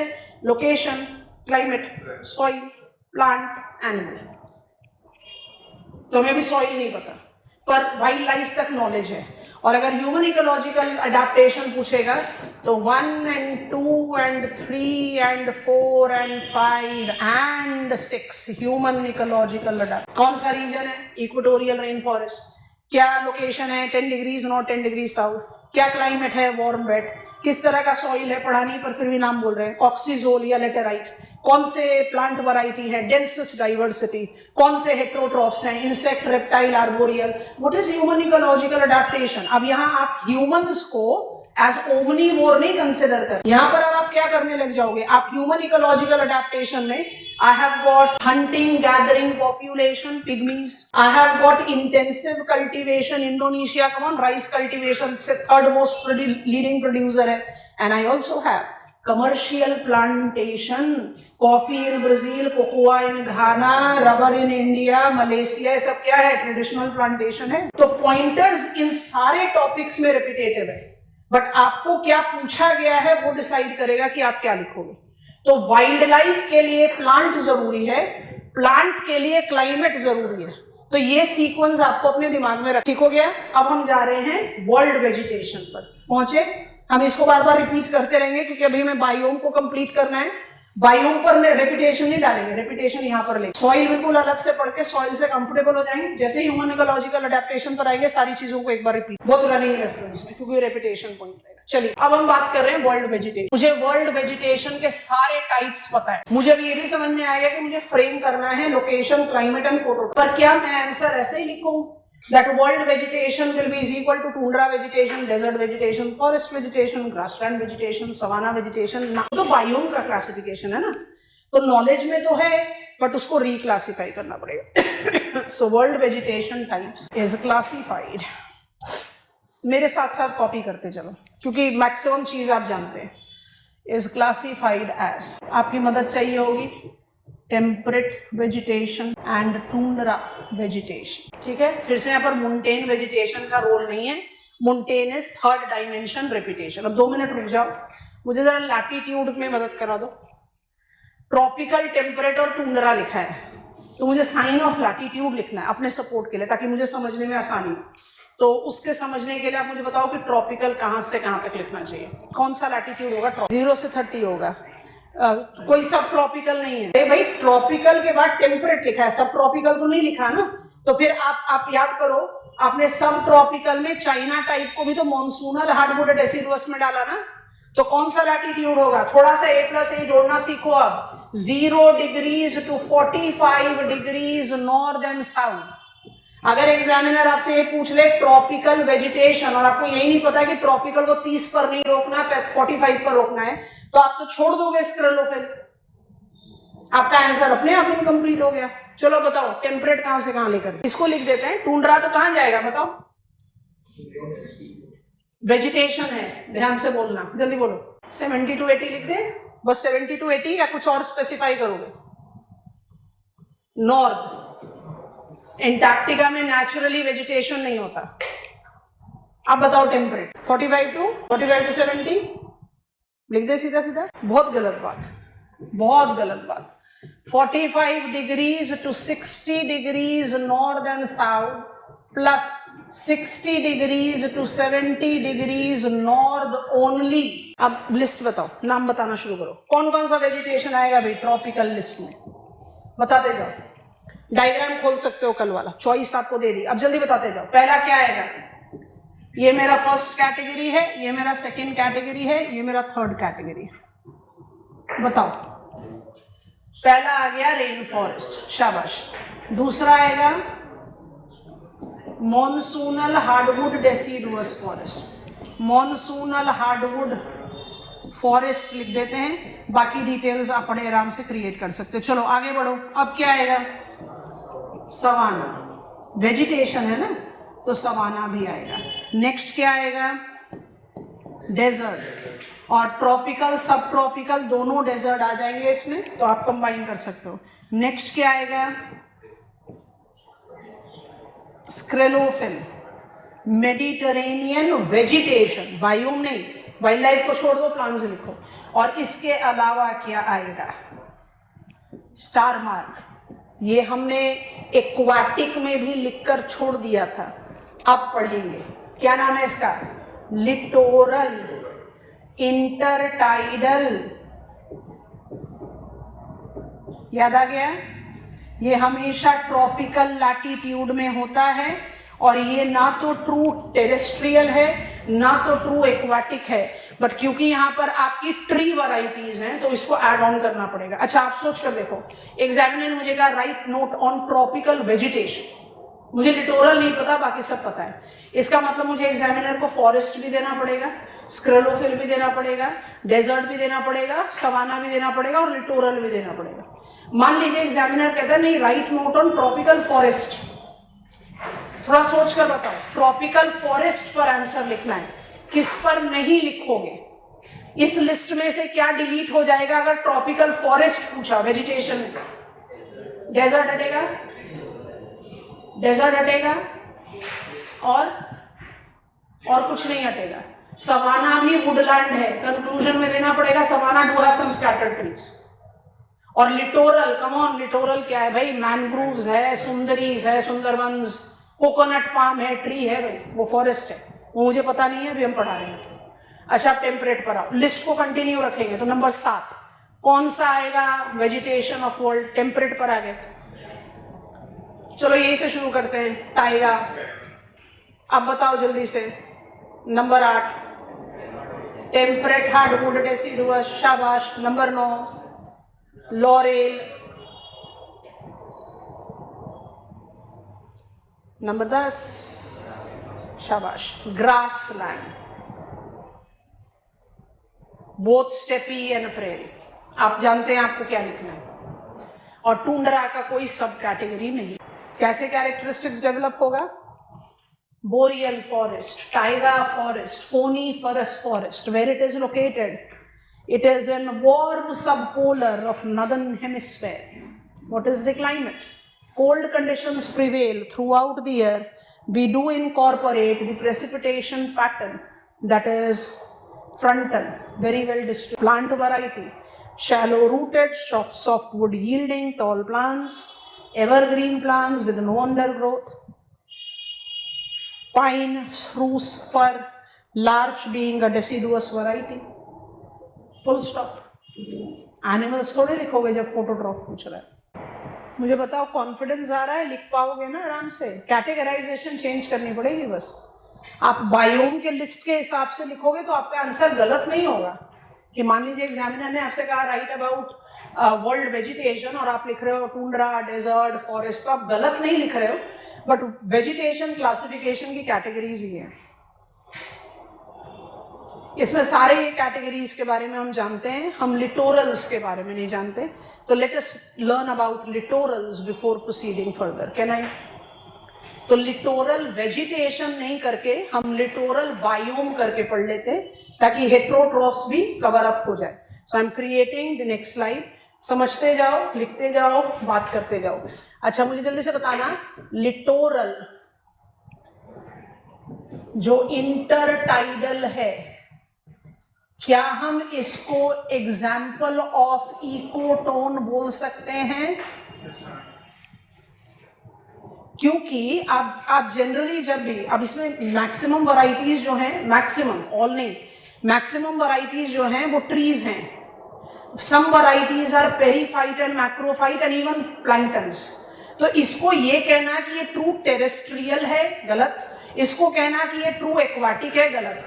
पर दोनों ही हैबिटेट को कंप्लीट करता है। आपके पास ये लिटोरल एक्वाटिक में भी लिखा गया था और टेरेस्ट्रियल में भी लिख दिया। ये एक एक्सीलेंट एग्जाम्पल ऑफ इकोटोन है। ठीक है, अब इसको कैसे विजुअलाइज करोगे ध्यान से देखना। इकोटोन, लिटोरल, इंटरटाइडल को कैसे लर्न किया जाए, कैसे लर्न करेंगे? पहले एक बार विजुअलाइजेशन ले लो, उसके बाद फिर जैसे मर्जी आए वैसे। I don't need the complete depth of water, तो जानबूझकर complete depth of the water नहीं बना रहे। I am just taking a very simple demarcation. अब you know that this is shore line and you know that this is coastline. ये मेरा reference के लिए डायग्राम है, अभी थोड़ी देर में इसको श्रिंक कर देंगे। तो हम जब लिटोरल को कहते हैं इंटरटाइडल और हम लिटोरल को एसोसिएट करते हैं as ecotone between true terrestrial and true aquatic, तो लिटोरल के दो कैटेगरीज, दो सब कैटेगरीज अप्लाई होते हैं। कौन कौन से? ए और बी। यहीं पर हमारा क्लासिफिकेशन आगे बढ़ेगा। A and B. ए को आप क्या बोलोगे? ऑन शोर लिटोरल, इसको हम डायग्राम में लिख दे रहे हैं। और बी को आप क्या बोलोगे? ऑफ शोर लिटोरल। कैटेगराइजेशन कितना इंपॉर्टेंट है ये आपको जैसे जैसे आगे बढ़ोगे समझ में आता जाएगा। खुद से सोचो, ऑन शोर लिटोरल लैंड पर है तो वहां पर तो मैक्रोफाइट और पेरीफाइट नहीं होंगे, वहां तो नेक्टॉन्स नहीं होंगे। और ऑफशोर लिटोरल्स जो है वो पानी में है, उसके पास प्योर लैंड नहीं है, तो वहां पर आपके पास नेक्टॉन्स होंगे, बट क्रैब्स और रेप्टाइल्स जैसे टेरेस्ट्रियल ड्वेलर्स नहीं होंगे। I hope you are understanding. So being an ecotone, it basically combines characteristics of both land and terrestrial habitat. तो जब आप on shore and off shore littorals की बात करते हो, आप characteristics of phototrophs and heterotrophs को sufficiently derive out करते हो।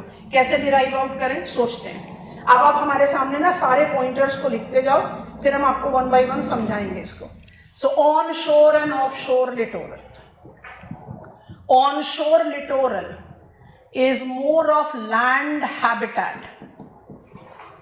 Onshore littoral is sequentially submerged and exposed. Onshore littoral incorporate coconut palm, black pine, screw pine as tree varieties. Onshore littorals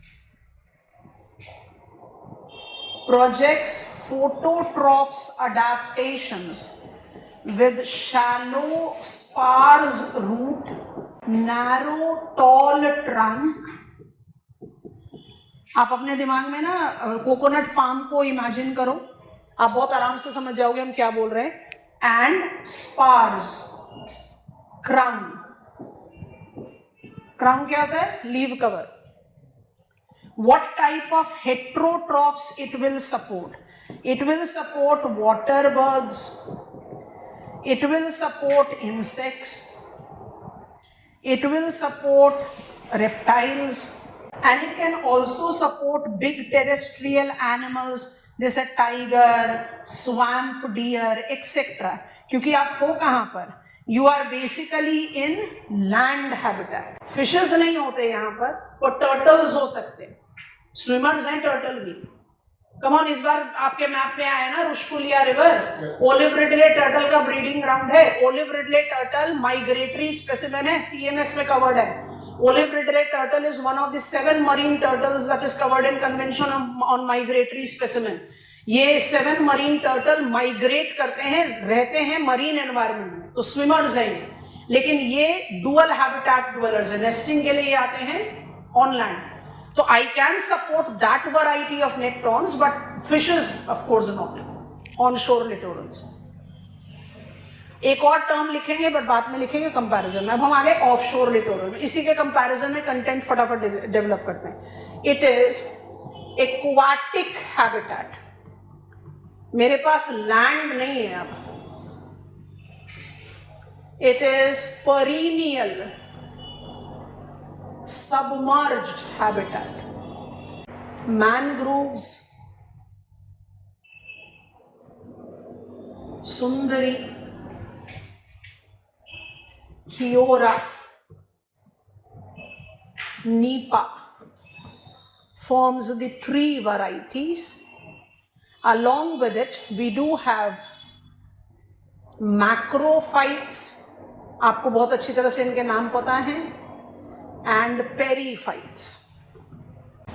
2 minute के लिए रुकते हैं क्लास, रुक जाओ. Coconut palm भी ट्री है, मैनग्रूव भी ट्री है. क्योंकि ट्री है तो इनको आप लैंड वेजिटेशन के साथ कंबाइन कर सकते हो. ट्री है. हम नॉर्मली लैंड वेजिटेशन में ट्रीज को बोलते हैं एवरग्रीन होगा या डेसिडुअस होगा. लिटोरल जो है वो एवरग्रीन प्लांट्स होते हैं. तो एवरग्रीन प्लांट्स हमें स्क्रेलोफिल में भी मिले थे. एवरग्रीन प्लांट्स हमें कोनीफरस में भी मिले थे, है ना. तो एवरग्रीन जो मैनग्रूव या कोकोनट पाम है, अगर मुझे उसको मकवी से या अगर मुझे उसको पाइन से कंपेयर करना पड़े तो हम कहेंगे लिटोरल फिर भी अलग है. एवरग्रीन प्लांट है पर फिर भी अलग है. क्यों अलग है? लिटोरल्स को सॉल्ट वाटर चाहिए सर्वाइव होने के लिए. अगर कोकोनट पाम है तो उस हैबिटेट से अडेप्टेड है जहां कभी सॉल्ट वाटर एक्यूमुलेटेड है, कभी वो एक्सपोज्ड है. और अगर मैनग्रूव है and all the other sundari keora, they are requiring salt waters to stand. और ये दोनों के दोनों ट्रॉपिकल लैटिट्यूड में मिलते हैं. आपको ट्रॉपिकल लैटिट्यूड के लिस्ट में लिखवाया हुआ है मैंने. तो जज करो कि ये यूनिक हो गया. यूनिकनेस सिर्फ इसलिए नहीं है कि ये इकोटोन है, वो तो फॉर श्योर है. यूनिकनेस इसलिए है कि ट्री वैरायटी जो है, tree not periphyte and macrophyte, tree variety जो है वो सॉल्ट वाटर रिक्वायर करती है सरवाइव करने के लिए. यूनिकनेस ही हो गया.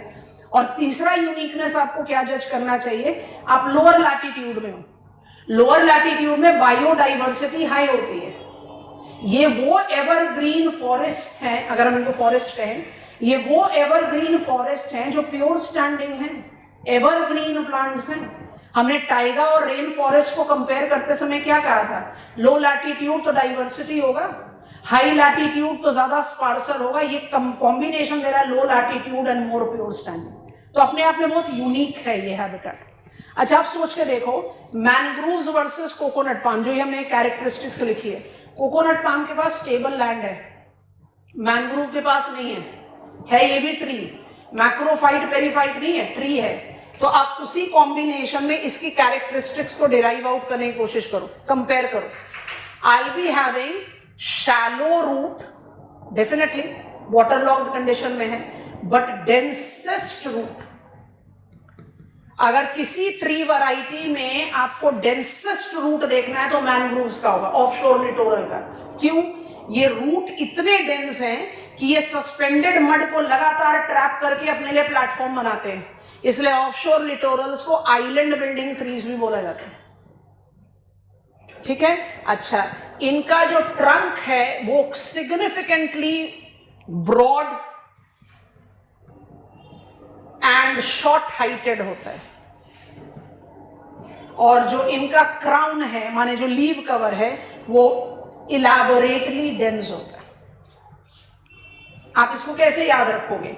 भाई मेरे पास स्टेबल लैंड ही नहीं है खड़े होने के लिए, तो मेरे रूट को तो डेंसेस्ट होना पड़ेगा, तभी तो हम खड़े हो पाएंगे। अब यहां पर आप कौन कौन से हेट्रोट्रॉफ्स को सपोर्ट कर सकते हो, खुद ही से सोचो। आप तो ट्रू एक्वाटिक एनवायरनमेंट में आ गए ना, यहां पर टेरेस्ट्रियल होना तो लार्जली अनलाइकली है। तो you will be having water birds possible है। अब एक फाइनल चीज लिखना है, वो यहां लिखना है, offshore littorals have specified location that is confined to wetter margins and on-shore littorals have more omnipresence। लिख लो, फिर हमें बताना, हम आपको समझाते हैं। कोकोनट पाम का क्राउन डेंसिटी बहुत स्पार्स होगा, मैनग्रोव का क्राउन डेंसिटी बहुत डेंस होता है, बट उसका डेंसेस्ट होता है रूट, उसका ट्रंक बहुत ब्रॉड एंड शूटिंग ब्रांचेस होता है। कोकोनट पाम एकदम नैरो ट्रंक चला जाएगा और टॉप पर आपको स्पार्स लीव दिखाई देंगे। कोकोनट पाम का स्पार्स रूट क्यों होता है? क्योंकि उसके पास स्टेबल लैंड है। मैनग्रोव्स का डेंसेस्ट रूट क्यों होता है? क्योंकि उसको अपने खड़े होने के लिए प्लेटफॉर्म क्रिएट करना पड़ता है। अच्छा, आप अपनी मैप नॉलेज को अप्लाई करो क्लास। ट्रॉपिकल लैटिट्यूड का वेजिटेशन बायोम है जो एक्वाटिक और टेरेस्ट्रियल दोनों में काउंट हो सकता है। तो हम एक स्टेटमेंट बोल रहे हैं जो हमने लास्ट पॉइंटर लिखा है, omnipresent and better climate. उसके लिए पेन ड्रॉप करो, व्यू करो, विजुअलाइज करो, समझ में आता है तो। My choice of countries are Vietnam and Saudi Arabia. Mentally पहुंच गए, मेंटली पहुंच गए। Coconut palm will be present in both Vietnam and Saudi Arabia, but mangroves will be found only in Vietnam. Grid को recall करो, लिटोरल्स कहाँ होंगे? AM और BWH के साथ। AM पर कोकोनट पाम भी हो सकता है और मैनग्रोव्स भी होगा। BWH में सिर्फ कोकोनट पाम होंगे, मैनग्रोव्स नहीं होगा। मैनग्रोव्स के लिए क्या चाहिए? Better climate. I hope you have understood. Saudi Arabia, UAE में तो कोकोनट पाम होते ही है ना। और फ्लॉन्स ITCZ कंसेप्ट अप्लाई कर दो तो mangroves for future, IUCN's initiative, international union for conservation of nature and natural resources ने MFF mangroves for future initiate किया है, जिसका इंडिया एक बड़ा स्ट्रॉन्ग पार्टिसिपेंट है। फॉरेस्ट कंजर्वेशन एक्ट 1980 का इंपॉर्टेंट कॉन्स्टिट्यूएंट है MFF, mangroves for future. India में मैनग्रोव्स कहाँ कहाँ मिलते हैं? सुंदरी trees, Sundarbans, gulf of Kutch and Khambhat, गड़बड़ हो गई, end of course Andaman Nicobar island. क्योंकि इंडिया में वेस्ट मार्जिन क्लाइमेट नहीं है ना। फ्लॉन्स ITCZ कंसेप्ट म्यांमार में भी नहीं है। That is the region almost entire shore line of the country, अब मैनिपुलेशन हुआ है जो NCERT में नहीं है, 7517 किलोमीटर्स पूरा का पूरा शोर line of India on end of शोर लिटोरल्स के लिए जाना जाता है, क्योंकि हमारे पास वेस्ट मार्जिन क्लाइमेट नहीं है। And that is the reason India is a significant location when it comes to littorals. अगर आपको लिटोरल बायोम लिखना है तो हेट्रोट्रॉफ भी लिखोगे, अगर आपको लिटोरल वेजिटेशन लिखना है तो हेट्रोट्रॉफ नहीं लिखोगे, सिंपल लॉजिक है। और अब आप चाहे मरीन इकोसिस्टम के बारे में आंसर लिख रहे हो, जहां हॉरिजॉन्टली आपने लिखा था लिटोरल, फिर सब लिटोरल जिसको आपने मार्जिन्स कहा था, सब littoral you applied with benthic environment, उसके बाद आपने ओपन ओशन करके एपीपेलाजिक से लेकर अब असल पेलाजिक तक गए थे, आप लिटोरल को भी लिखो। सो मरीन में भी लिखा जा सकता है और टेरेस्ट्रियल में भी लिखा जा सकता है। This is littoral done. Back page पर जाते हैं। I am done with world vegetation type. So भाई मुझे तो वाइल्ड लाइफ के बारे में सब कुछ जानकारी है। टेरेस्ट्रियल लाइफ फॉर्म में मुझे कौन कौन से टाइप ऑफ वाइल्ड लाइफ बताने हैं? Arboreal adaptation, nocturnal adaptation, thick skin coating, Wilson rule, smaller limbs, rounded body, big body, Allen Bergmann rule, मुझे सब पता है। मुझे सारे हेट्रोट्रॉफ्स के बारे में जानकारी। बट एग्जामिनर अगर मुझे वाइल्ड लाइफ या जूओ ज्योग्राफी के बारे में बोले तो मुझे रीजनल पर्सपेक्टिव लेना पड़ता है, और ये रीजनल पर्सपेक्टिव एग्जामिनेशन परव्यू से बहुत स्ट्रांग हो गया है, क्योंकि मुझसे नोटोजिया रिल्म पूछ चुके हैं एग्जामिनेशन में, इथियोपियन रिल्म पूछ चुके हैं। मैंने इतनी मेहनत करके वर्ल्ड बायोम पढ़ लिया, वेजिटेशन पढ़ लिया, और एग्जामिनर कहता है भाई इथियोपियन रिल्म लिखो, मुझे तो जानकारी नहीं है।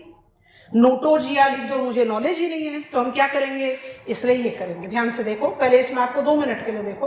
तो वेलेस प्रोविंसेस बोलते हैं, 1876 में क्लासिफाई किया गया था। नाम है नी आर्कटिक, नियोट्रॉपिकल, पैली आर्कटिक, इथियोपियन। अभी थोड़ी देर पहले बोला, ये क्वेश्चन पूछा गया है। इंडो ऑस्ट्रल, ऑस्ट्रेलिया इंडिया को कंबाइन करके कहते हैं। And then we take up the reference of Oceanian. Oceanian को कैसे डिमार्केट आउट करते हैं, that we apply. Wallace province zoogeographical domain है जो वाइल्ड लाइफ स्टडी को रीजनल पर्सपेक्टिव देता है। Before I create flow chart and make you understand how to handle this content, आपको सबसे पहले रीजनल का डोमेन समझना है। आई attempted it while giving you the study of climatology. Wallace का जो एब्सोल्यूट डायग्राम है थोड़ी देर में ओपन करते हैं। अच्छा, ऐसे सोच कर देखो, लेट मी प्लॉट इट। ऐसे सोच कर देखो, ये हम आपको ना थोड़ा सा फास्ट फॉरवर्ड ह्यूमन ज्योग्राफी में ले जा रहे हैं। फादर ऑफ डुअलिज्म वरेनियस, क्योंकि मुझे रीजनल और सिस्टमैटिक आपको समझाना है, थोड़ा सा ध्यान से सुनना। एग्जाम्पल बिल्कुल हाइपोथेटिकल रहेगा, बट पर्पस बड़े आराम से सॉल्व हो जाएगा। मान लो कि मेरे पास पढ़ने के लिए सिर्फ 3 रीजन्स हैं। हम अपने डायग्राम को सिंपल मेंटेन करना चाहते हैं। रीजन का क्या डेफिनेशन है वो नहीं बता रहे, मेरे पास 3 रीजन्स हैं, ABC।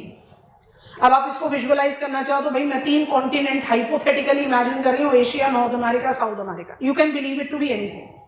अच्छा, और मेरे पास ओनली 3 कैरेक्टरिस्टिक्स है टू स्टडी। अब वो कोई भी कैरेक्टरिस्टिक्स ले लो। पहला कैरेक्टरिस्टिक्स ले लेते हैं रिलीफ, दूसरा कैरेक्टरिस्टिक्स ले लेते हैं क्लाइमेट, और तीसरा कैरेक्टरिस्टिक्स ले लेते हैं पॉपुलेशन, जस्ट टू डिनोट कि भाई ये ह्यूमन फिजिकल कुछ भी हो सकता है। ठीक है। अच्छा, आप सोचो कि अगर मैंने एक कैरेक्टरिस्टिक्स को पकड़ा, हमने पकड़ा क्लाइमेट, हम पढ़ रहे हैं AM टाइप ऑफ क्लाइमेट, और AM टाइप ऑफ क्लाइमेट को हमने लेकर मैप ऑफ वर्ल्ड में ट्रैवल करके कहा AM टाइप ऑफ क्लाइमेट मुझे इंडो चाइना पेनिनसुला में दिखता है, मुझे इंडिया में दिखता है, मुझे कोस्टल सोमालिया में दिखता है, मुझे फ्लोरिडा पेनिनसुला में दिखता है, जो एक्चुअली नहीं है, हमने उसको डिकोड कर लिया है। साउथ ईस्ट ब्राजील में दिखेगा, मेडागास्कर मलावी में दिखेगा, नॉर्थ ईस्ट ऑस्ट्रेलिया में दिखेगा। ये कौन सा अप्रोच हुआ? Systematic. Systematic approach is when you pick up one characteristics and you study all the regions. हमारा जो पेपर 1 है वो टिपिकल सिस्टमैटिक अप्रोच है। सिस्टमैटिक अप्रोच मुझे किस चीज में मदद करता है? कंपैरिजन। सिस्टमैटिक अप्रोच किस चीज को रिस्ट्रिक्ट कर देता है? स्पेसिफिकेशन को। India is AM type of climate, सही है, बट इंडिया में BWH और HB तो है। और अगर अंडमान निकोबार आइलैंड्स, अंडमान और निकोबार के बीच की बाउंड्री को 10 डिग्रीज चैनल बोलते हैं, इसका मतलब निकोबार आइलैंड जो है वो इक्वेटोरियल क्लाइमेट है। तो सिस्टमैटिक अप्रोच में मुझे कंपैरिजन का बेनिफिट मिलता है, बट स्पेसिफिकेशन अवॉइड हो जाता है। और अगर हम इसकी जगह एक रीजन को पकड़े, हमने B को पकड़ लिया, और उसकी सारी कैरेक्टरिस्टिक्स को पढ़ना शुरू करें, तो हम रीजनल अप्रोच फॉलो करते हैं। ये मेरा पेपर 2 है। चलो, हमने पढ़ा air masses as it is CP type of air mass. Decode करो, जल्दी से करो। कॉन्टिनेंटल पोलर एयर मास हमने कैसे पढ़ा? सिस्टमैटिक। एक बनता है कनाडा में, दूसरा बनता है साइबेरिया में। अब अप्रोच चेंज कर लो। What are the air masses that are developed in North America? Continental polar, continental tropical, maritime tropical, maritime tropical, maritime polar. आप कौन सा अप्रोच ले रहे हो? रीजनल। हमने किस अप्रोच से पढ़ा था? सिस्टमैटिक। आ गई बात समझ में? अभी तक जो हम पढ़ रहे हैं बायोम में वो सिस्टमैटिक है। Where is equatorial rain forest biome? Amazon में भी है, कांगो में भी है। And then we built up the characteristics. But जब जूओ ज्योग्राफी की बात होती है तो वो रीजनल अप्रोच है। अभी आपको मैप दिखाया इथियोपिया। अब आप विजुअलाइज करो, पूरा अफ्रीका नहीं है, बट इट इज अफ्रीका। इसका मतलब अगर मुझे एग्जामिनर ने कहा लिखो about wild life, I can safely take support of my biome and right, वो मेरा अच्छा कंट्रोल में रहता है आंसर। बट अगर एग्जामिनर मुझे कंपल्शन ही दे दे कि लिखो इथियोपियन, तो बायोम थोड़ी लिखोगे, फिर तो इथियोपियन लिखना पड़ेगा। और इथियोपियन मतलब आपको मैप ऑफ अफ्रीका इमेजिन करके अप्लाई करना पड़ेगा कौन कौन से हैबिटेट है वहां पर। तो अफ्रीका में सबसे मेजर हैबिटेट क्या होगा? Number 1 equatorial, number 2 savanna, number 3 largest tropical desert. कुछ बात समझ में आ रही है? मतलब आप लिखोगे रेन फॉरेस्ट के बारे में, सवाना के बारे में, डेजर्ट के बारे में, और फिर माइक्रोस्कोपिक अप्लाई कर सकते हैं। अफ्रीकन वेल्ड ग्रासलैंड है, yes no. Mozambique Madagascar monsoonal है, तो वो माइनर में काउंट कर लो। मेजर में क्या काउंट करोगे? Rain forest, savanna, desert. ये क्लैरिटी आई? सबसे पहले कॉपी डाउन करो। Wild life zoogeography is regional perspective. ये डायग्राम आप एग्जामिनेशन में नहीं बनाओगे जब आप वाइल्ड लाइफ लिख रहे हो, बट आपकी नॉलेज में होना चाहिए कि रीजनल पर्सपेक्टिव में जा रहा है। अब लास्ट पॉइंट लिखो, continent drift theory end plate tectonic theory eventually established it. ठीक है, अगर पेज बचा है तो उसी पेज पर, नहीं तो फ्रेश पेज पर आ जाओ। वेलेस ने मुझे बायोटिक प्रोविंसेस 1876 में दिया। ये प्रोविंसेस इंक्लूड करते हैं पैली आर्कटिक, मलाया ओरिएंटल,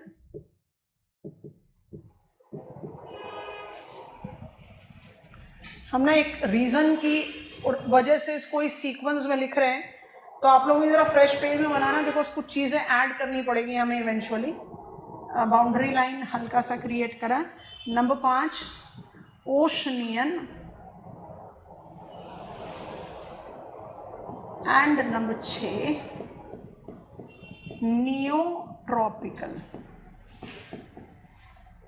अब ये क्या है, कहां पर है, अभी थोड़ी देर में समझा रहा हूं। Arlington also attempted biotic provinces का थोड़ा सा fresh sort of classification और comparatively much younger time। तो मतलब मेरे पास habitat या organisms की बड़ी लंबी लिस्ट, मतलब more enriched list available थी 1957 में। और ये मुझे कौन कौन से realms बता रहे हैं? A मेगाजिया, B नोटोजिया and C नियोजिया। Wallacea, that denotes both Wallace line or Weber line. It is one of the most defined ecotones of world. और एक फाइनल चीज और कर देते हैं और उसके बाद अब आपको समझाने के रिदम पर जाते हैं, ठीक है? जो यहाँ पर ओशनियन है वो यहाँ पर नोटोजिया है, इसलिए इस सीक्वेंस में लिखा है। जो यहाँ पर नियोट्रॉपिकल है वो यहाँ पर नियोजिया है। तो अगर आप एक की कैरेक्टरिस्टिक्स पढ़ लेते हो तो दूसरे की अपने आप ही होगी। और फाइनली जो यहाँ पर पैली आर्कटिक, नी आर्कटिक, इथियोपियन, मलाया ओरिएंटल है वो यहाँ पर मेगाजिया है। जो चीज़ लिखी है उसको as it is copy down करो, समझा रहे हैं समझो, 2 डायग्राम के बेसिस पर समझाएंगे, मदद करनी पड़ेगी आप लोगों को हमारी। हम एक दूसरा मैप खोल रहे हैं जो एकदम परफेक्ट ओरिजिनल वेलेस मैप है, वहां पर अप्लाई करना थोड़ा ज्यादा आसान होगा। लिख लिया आप लोगों ने? अब इसके बाद जैसे हम आपको मैप दिखा रहे हैं तो आप एरियाज मेंटली स्टिक कर सकते हो या ऐड ऑन कर सकते हो, जैसे भी आप सोचो। लिस्ट आपके पास है, अप्लाई करो जरा इसको इस डायग्राम में।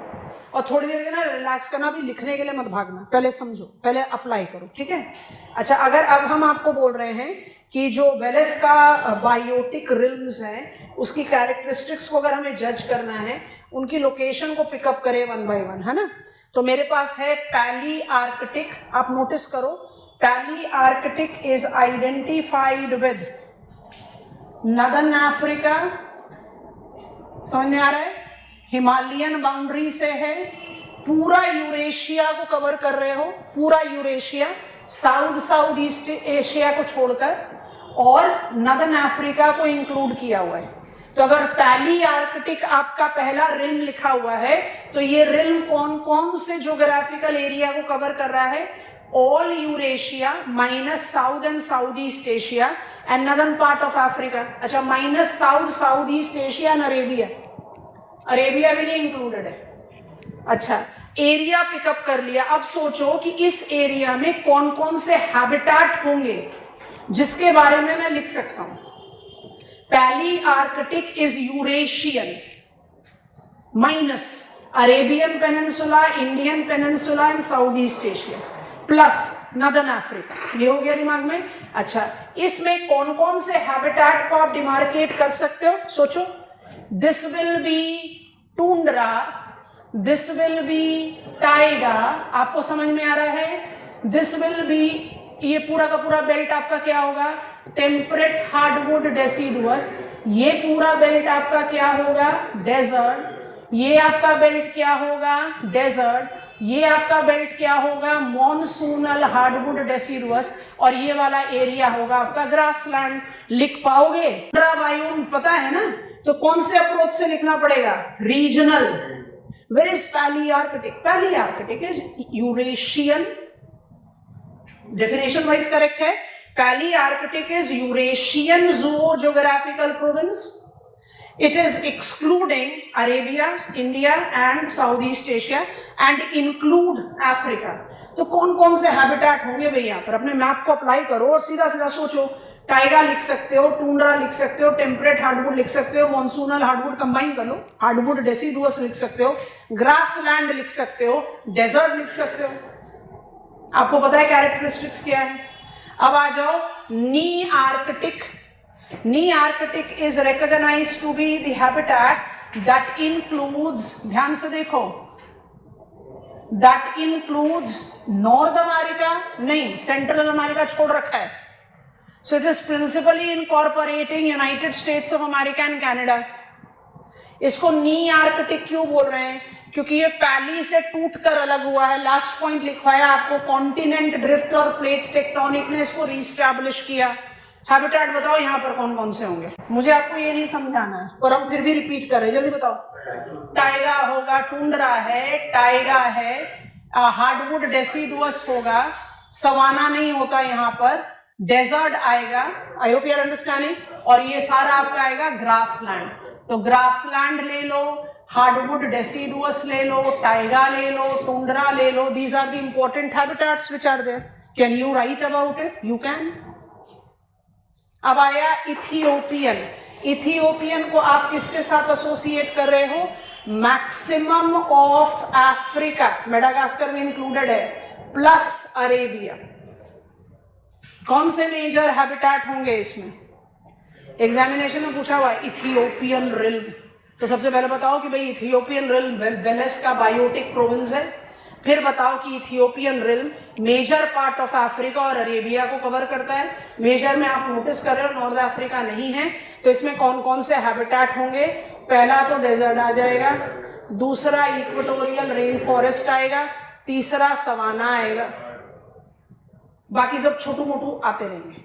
माने आप यहाँ पर इसको hardwood deciduous, grassland, you know how to write about it. उसके बाद हमने लिखा है मलाया ओरिएंटल, ओरिएंटल मलाया, क्योंकि आप इसकी बाउंड्री कहाँ क्रिएट कर रहे हो? इंडिया से लेकर साउथ ईस्ट एशिया तक।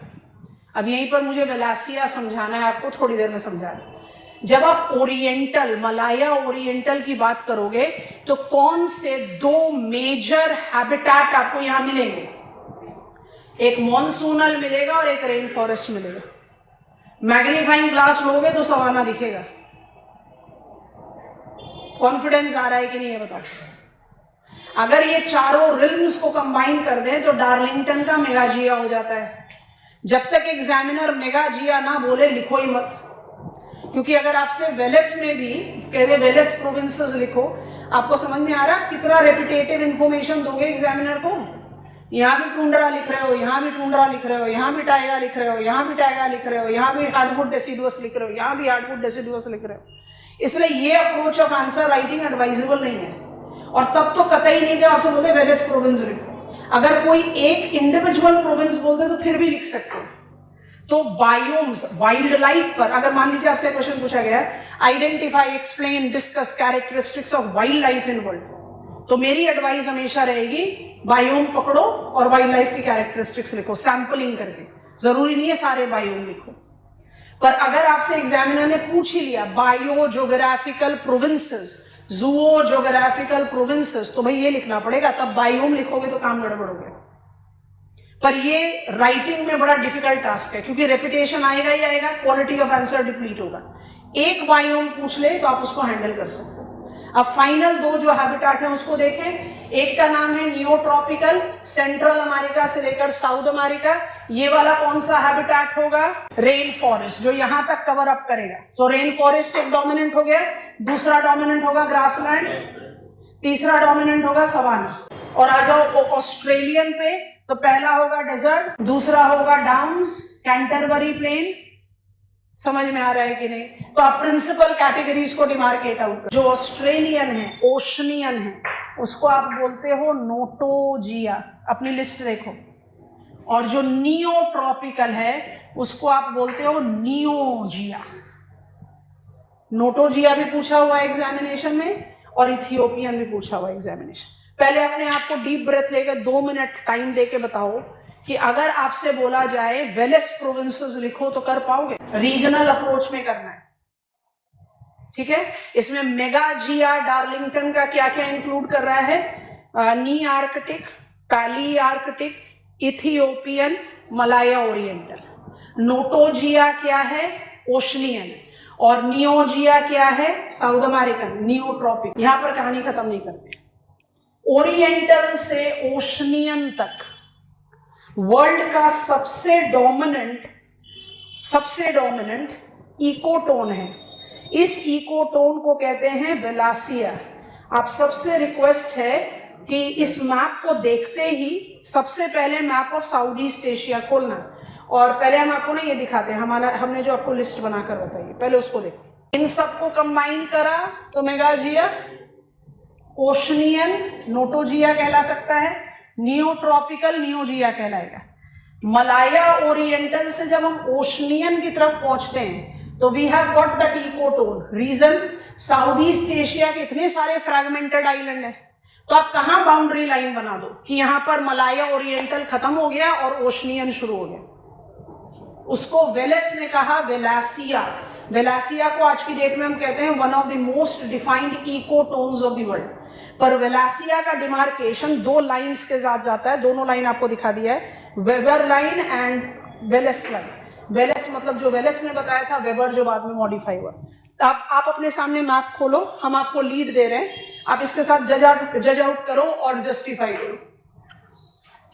पहले समझते हैं और उसको डिमार्केट करते हैं। Be very cautious in picking it up class. थोड़ी देर के लिए देखो, ये मैप नहीं बनाना है, साउथ ईस्ट एशियन मैप पर इसको हाईलाइट कर लेना, ठीक। लीड देखो, पकड़ने की कोशिश करो।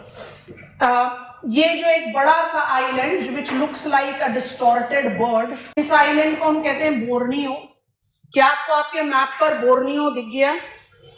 Borneo is that island of the world which is politically divided into 3। ये है ब्रुनाई, ये है मलेशियन बोर्नियो और ये है इंडोनेशियन बोर्नियो। पहचान गए बोर्नियो को? पहले बोर्नियो को पहचान लिया। बोर्नियो से 1 स्टेप ईस्ट में जाते हैं तो ये ऑक्टोपस जैसा दिखता हुआ मल्टीपल प्रोजेक्टिंग पेनिनसुला के साथ जो आइलैंड है, इसको सेलेबस या सुलावेसी आइलैंड बोलते हैं। देख लिया, सेलेबस सुलावेसी। ये आइलैंड इंडोनेशिया को बिलोंग करता है, ठीक है। पहली चीज यहां पर पकड़ो।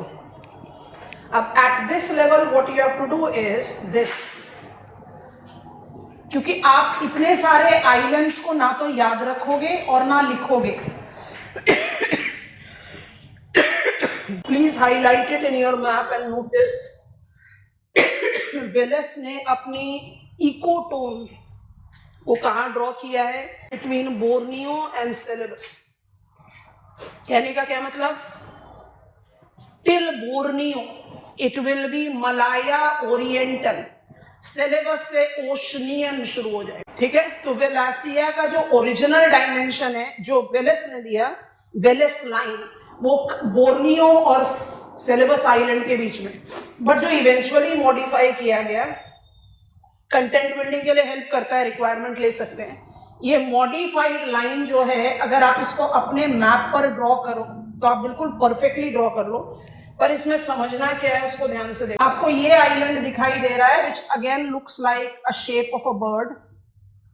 ये आइलैंड मेरे मैप पे पूरा नहीं दिख रहा। इस आइलैंड का नाम है न्यू गिनिया। अगर आप इस आइलैंड को पूरी तरह से देखना चाहते हो तो एक बार मैप ऑफ वर्ल्ड पर आ जाओ। दिखता है new Guinea island?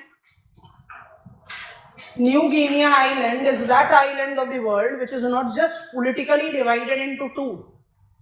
It is divided into two continents. ये जो ईस्टर्न पार्ट है उसको बोलते हैं Papua new Guinea, which is an independent country and it belongs to Melanesia, Oceania. और जो ये वेस्टर्न पार्ट है इसको बोलते हैं ईरियन जाया, ये इंडोनेशिया का पार्ट है, मतलब एशिया का पार्ट है। तो जो हमारे रिक्वायरमेंट में है वो ईरियन जाया है। दिस इज ईरियन जाया। ईरियन जाया इज इंडोनेशियन आइलैंड। अब आपको पकड़ना क्या है, ध्यान से देखो।